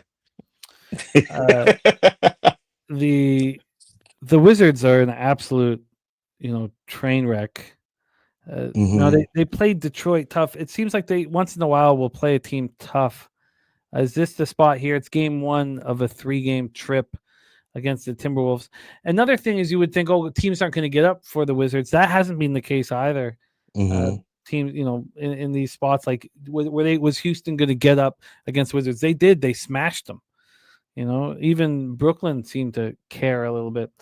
The Timberwolves coming off beating Dallas at home. That was game 3 of the homestand. Of course, it was the perfect spot after losing to the Nuggets, badly. They bounce back and take care of business here. This is the last game of a 4-game homestand. That's not a place. This is not a spot I like teams. Last game of a homestand. You're heading out on the road. It's a 3-game trip. You just beat up on a weak opponent. You've won 5 of 6. Are you locked in here? Is the question. Let's take a look at the injury report here. We have it's very simple. Sarr is questionable because McDaniels and Shannon are out, so we know exactly what you're going to get from the Timberwolves here. Let's see if Sarr is in. He's got left big toe soreness, so he could miss his first game of the season. I know he's trying not to miss any games this year. Let's take a look at the line history here for this. We have the total at 238.5, very, very high. Opened up at 238, dropped down to 237.5, now at 238.5. And then on the point spread here, we have a Minnesota minus 16. They opened up at 15, and they're now minus 16. What is this lineup? I have to sit with what this lineup looks like without Sarr in it. But I'm not certain Minnesota's going to be locked in here. This does. You know what? They're heading out on the road tomorrow, right? They do leave tomorrow. It's just 2 days off. Let me double check that. So they have to leave tomorrow to Phoenix. I don't know if they're locked in here. They just smashed the Mavs. The worst team in the league comes to town. This is a spot where I find the first quarter more appealing. The problem is, do you need Sarr in the lineup? You need everybody. Hell yeah, you need Sarr. Absolutely need Sarr. But you know who's been the go-to guy and who's actually playing good ball is in that side, Keyshawn George. Right. So if you want to look at anything, I would look at his points. The last time I played his points, they cashed. He's easily sitting around like 13.5, 14.5. That's the guy I would look at, is Keyshawn George. Speaking of George, you saw the George who went off yesterday against the Lakers. They're not related, but Keontae George just went off against the Lakers yesterday. I think it was like 5 for 9 from the 3. So all I'm saying is it's like a Keyshawn George spot. Or it's just a pass. I don't have any interest in this game. I have some interest. I want to know if Sarr's in the lineup. I have some interest in the Wizards' first quarter here. Some interest in it. Let me just take one last quick check here again. I just feel like this is the spot I'd like to attack teams. This actually becomes coming more and more. The problem is I'm trying to get a little too cute. But Wizards, coming off these big losses, terrible losses, know that, they're going up against a very good team. It's the start of a road trip here. Minnesota tonight, Toronto on Friday, and then Chicago on Saturday. Start of, 3 games in 4 nights. Yeah. It's me personally. I've tried to stay away from first quarter bets because it got me into a lot of trouble last year. I feel like I just didn't have a good read on them. The year prior I was pretty good at it. But I'm trying not to overthink these numbers. And right now, if you look at the last 3 games with the Wizards and the Timberwolves, the Wizards are actually averaging 31.3 points a game, and Minnesota's giving you 33.3. For the season average, Minnesota's at 31.7, and the Wizards are at 29.8. So that would back up your point if you wanted to take the Wizards early in the first quarter. And maybe that does make sense if Sarr is playing. Because that just seems like it's way too many points in the first quarter for the Wizards to not cover that based upon their last 3 games in action and their season average. And they're starting out a road trip. Yeah, I have interest in it, but I want to know if Sarr is in the lineup or not. I know that we didn't spend too much time on that Knicks Mavericks spot. When it comes to the end of that cap, I've just missed the line. You know, the 4.5 to That's the 7.5. It's now at a point you want to take you need your you're taking a dog or a favorite on the road minus 7.5. You better hope that you're asking for double digits. yeah. And here's the other thing though too. We missed the number, but the Knicks are very different away. There's some teams that kind of stick out on how they play at home and how they play away. Like for instance, Houston plays the same whether they're at home or away. Wow, Draymond and Jimmy Yeah, Butler it just rolled out. That's I should have stepped that's on gonna that. make me move I on the should've- Warriors first quarter in about 4 or 5 hours. Okay, just let that line kind of marinate because you know it's going to go up. Yeah. Well, no, not unless there was that expectation was already kind of baked into the number, which I feel it was because but they'll still get hammered. yeah, it's going to get hammered. But the Chiron on the bottom here was saying 6.5. When I was looking, it was already at 8, right? So that was before the news. So yeah, we're probably going to see 10.5 here, and then you hit the Warriors. With the Knicks, they're just not good away as they are home. Right? When they're away, I'm looking now, they're 0-4 on the road. They're 0-4 on the road. Now it is Dallas, who's 3-7 at home. But ATS, the Knicks are 0-4 as well. So 4 of their 5 losses have been on the road.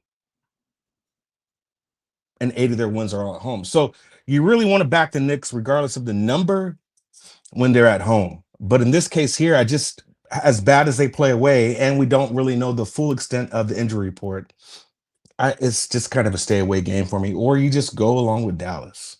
But who's doing that? Ugh, yeah, it's just too many points at this point. But they need to get a road win, and they probably want to They win absolutely by do. margin. You know, I don't know if they get there. Yeah. Let's roll on to our final spot on the board. This one, maybe we can find. So I'm good to be able to put a card together. I know that now, so I'm not too upset. Here we have Blazers, Bulls. Thibault, Scoot out. So we have Drew and Jeremy Grant questionable. Grant's going to play. He's going to play. He's got to play, right? Because he was out yesterday. That was 2 games in a row. Yeah, because the game before that, he got ejected early. Okay, and that's been the money man. So he was ejected from a game, the game prior, and then he was out yesterday. He's going to play today, and he's going to hit his points. All right, we have some faith in Drew. Then we have Jeremy Grant. He was ruled out on Tuesday, so it was a sickness. You think that he's going to be better here for this one? That's the situation with the Blazers. With these Chicago Bulls, Collins out. At least they have Jalen Smith probable here for this one. So that will help their depth there with Jalen Smith in. Let's take a look at the situation and the line movement and then hand it over. This is our final game here on today's show. But after we cap this game, we need to kind of formulate this NBA card for Wednesday, November 19th. What we have here is the Bulls dealing with the losing streak. And they snapped that losing streak in impressive fashion. It was a 5-game losing streak. The last one they'd lost in double overtime, 300 points, 297 points scored at the Jazz, and they didn't take care of business. So it was a bit of a surprise. It was a character spot. Second half of a back-to-back, dealing with elevation, Utah and Denver. I mean, it was very tricky.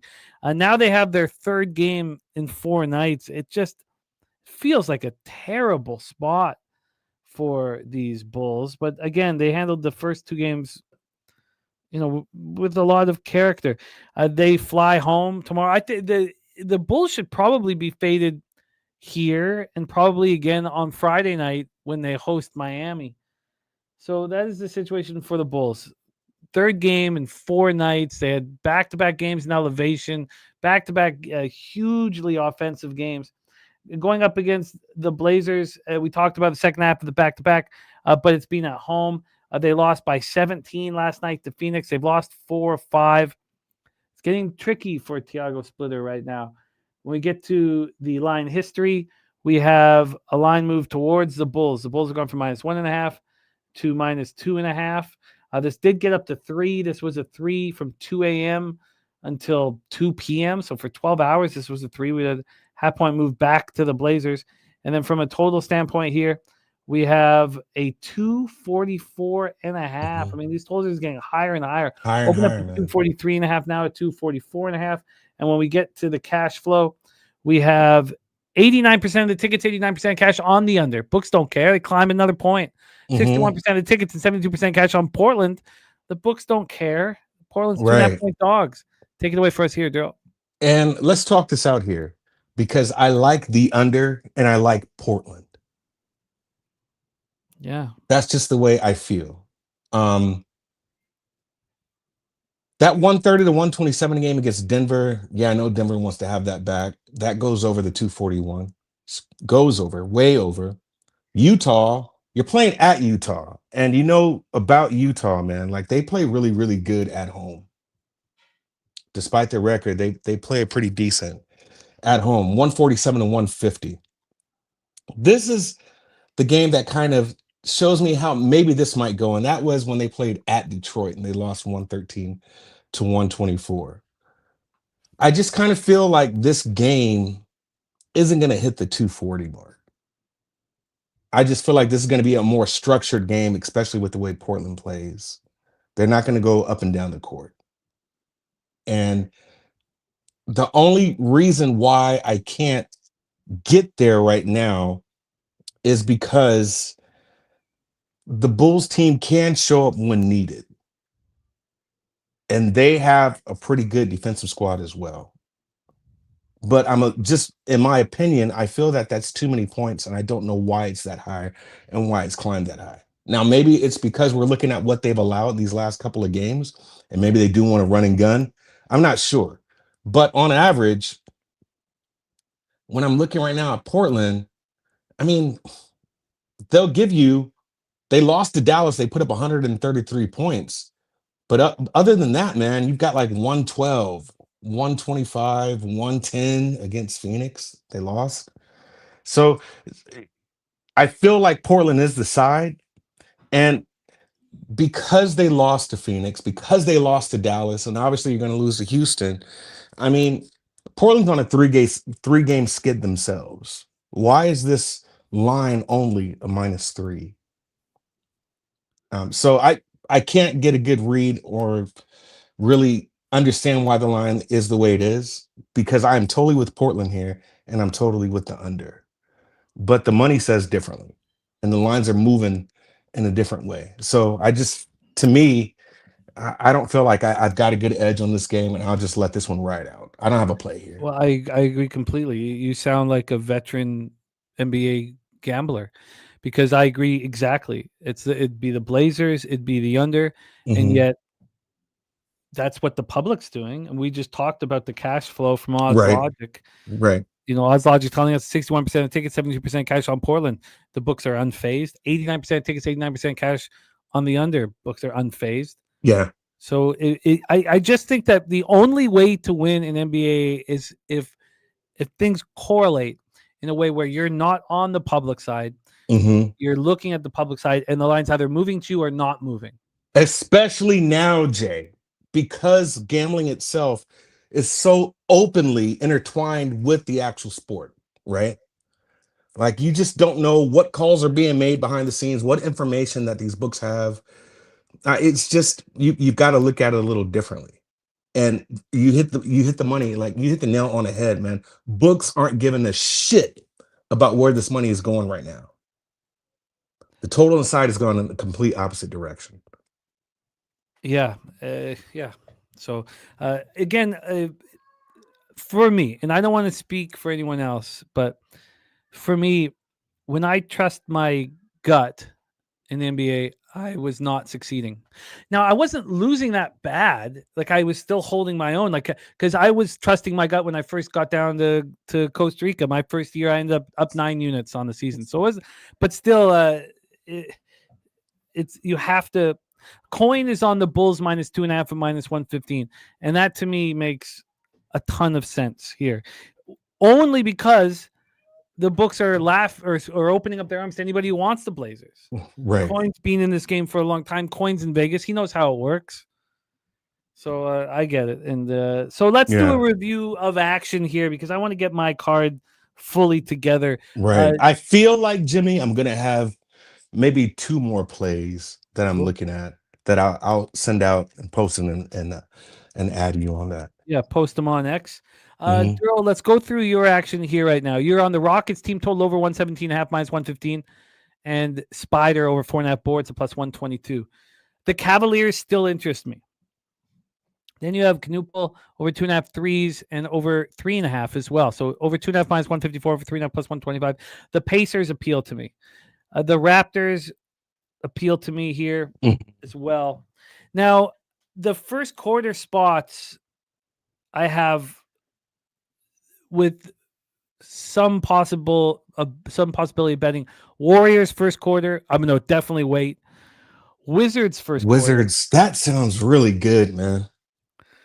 I wonder if we just wait on this one, right? Because I feel like we'll probably get an additional point added to that first quarter. Well, we need to know about Sar. So I think it's imperative to wait here. And then the Darryl's on the under 234.5 in Denver Pelicanos. And then I have this Kings first quarter +6, which I'm going to ditch. And the reason why I'm going to cut it out right now is because the Kings have come to Oklahoma City and played them tough. Mm-hmm. It's not, if that hadn't have happened, I think that they could have been overlooked, but I don't think they're going to be overlooked here. So my action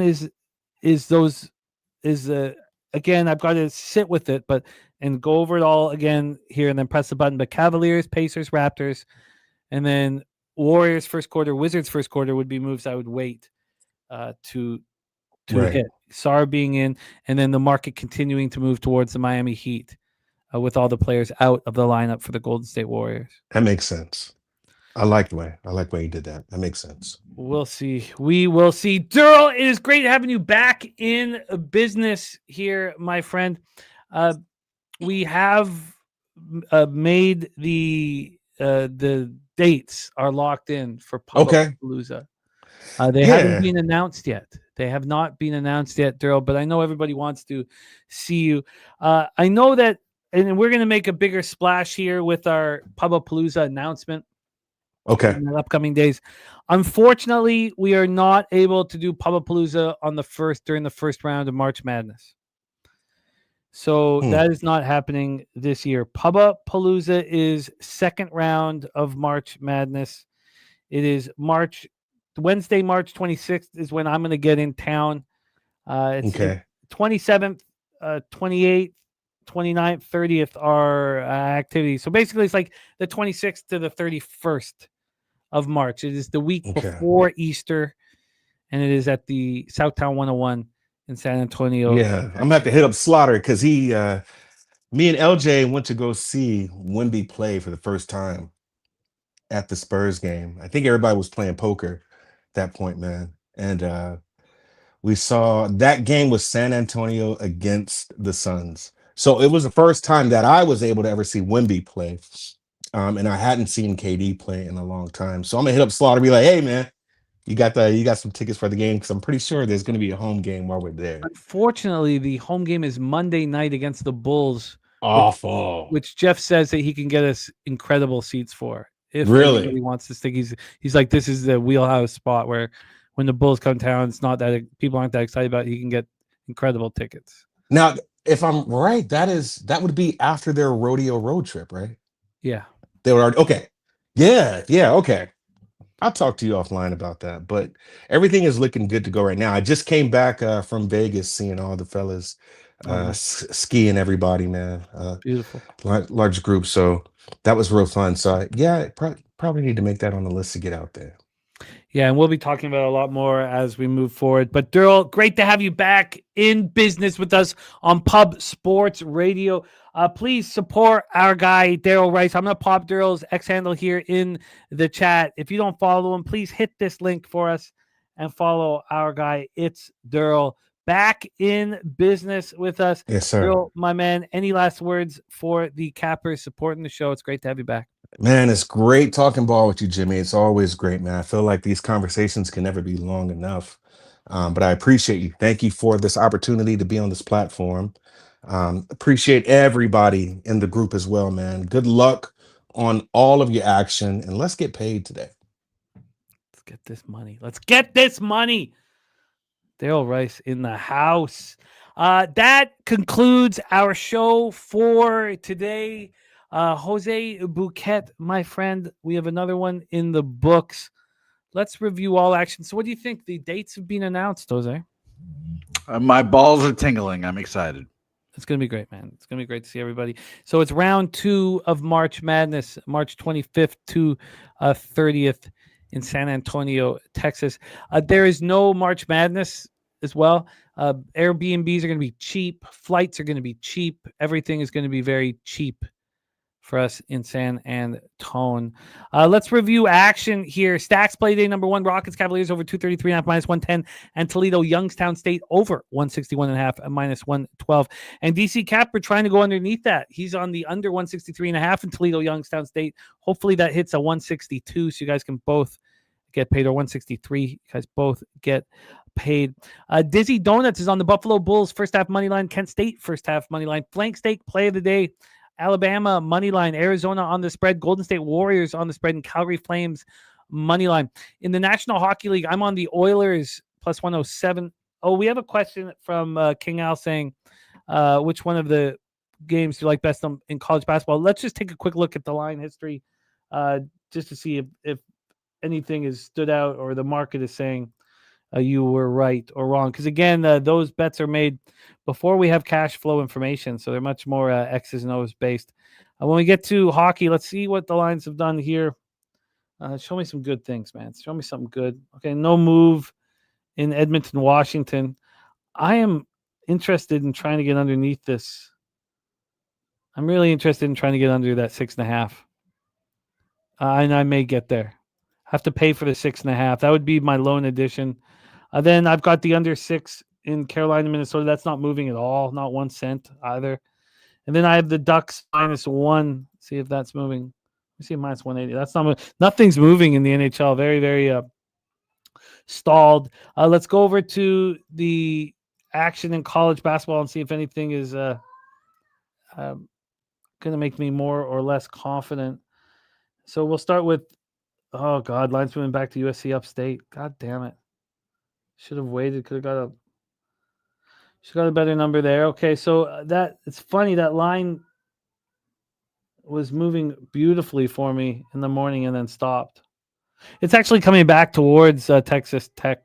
Tennessee Tech. So we'll see where it bangs out. Then we have the Indiana State minus 3. That's sitting right where I got it. I'm fine there.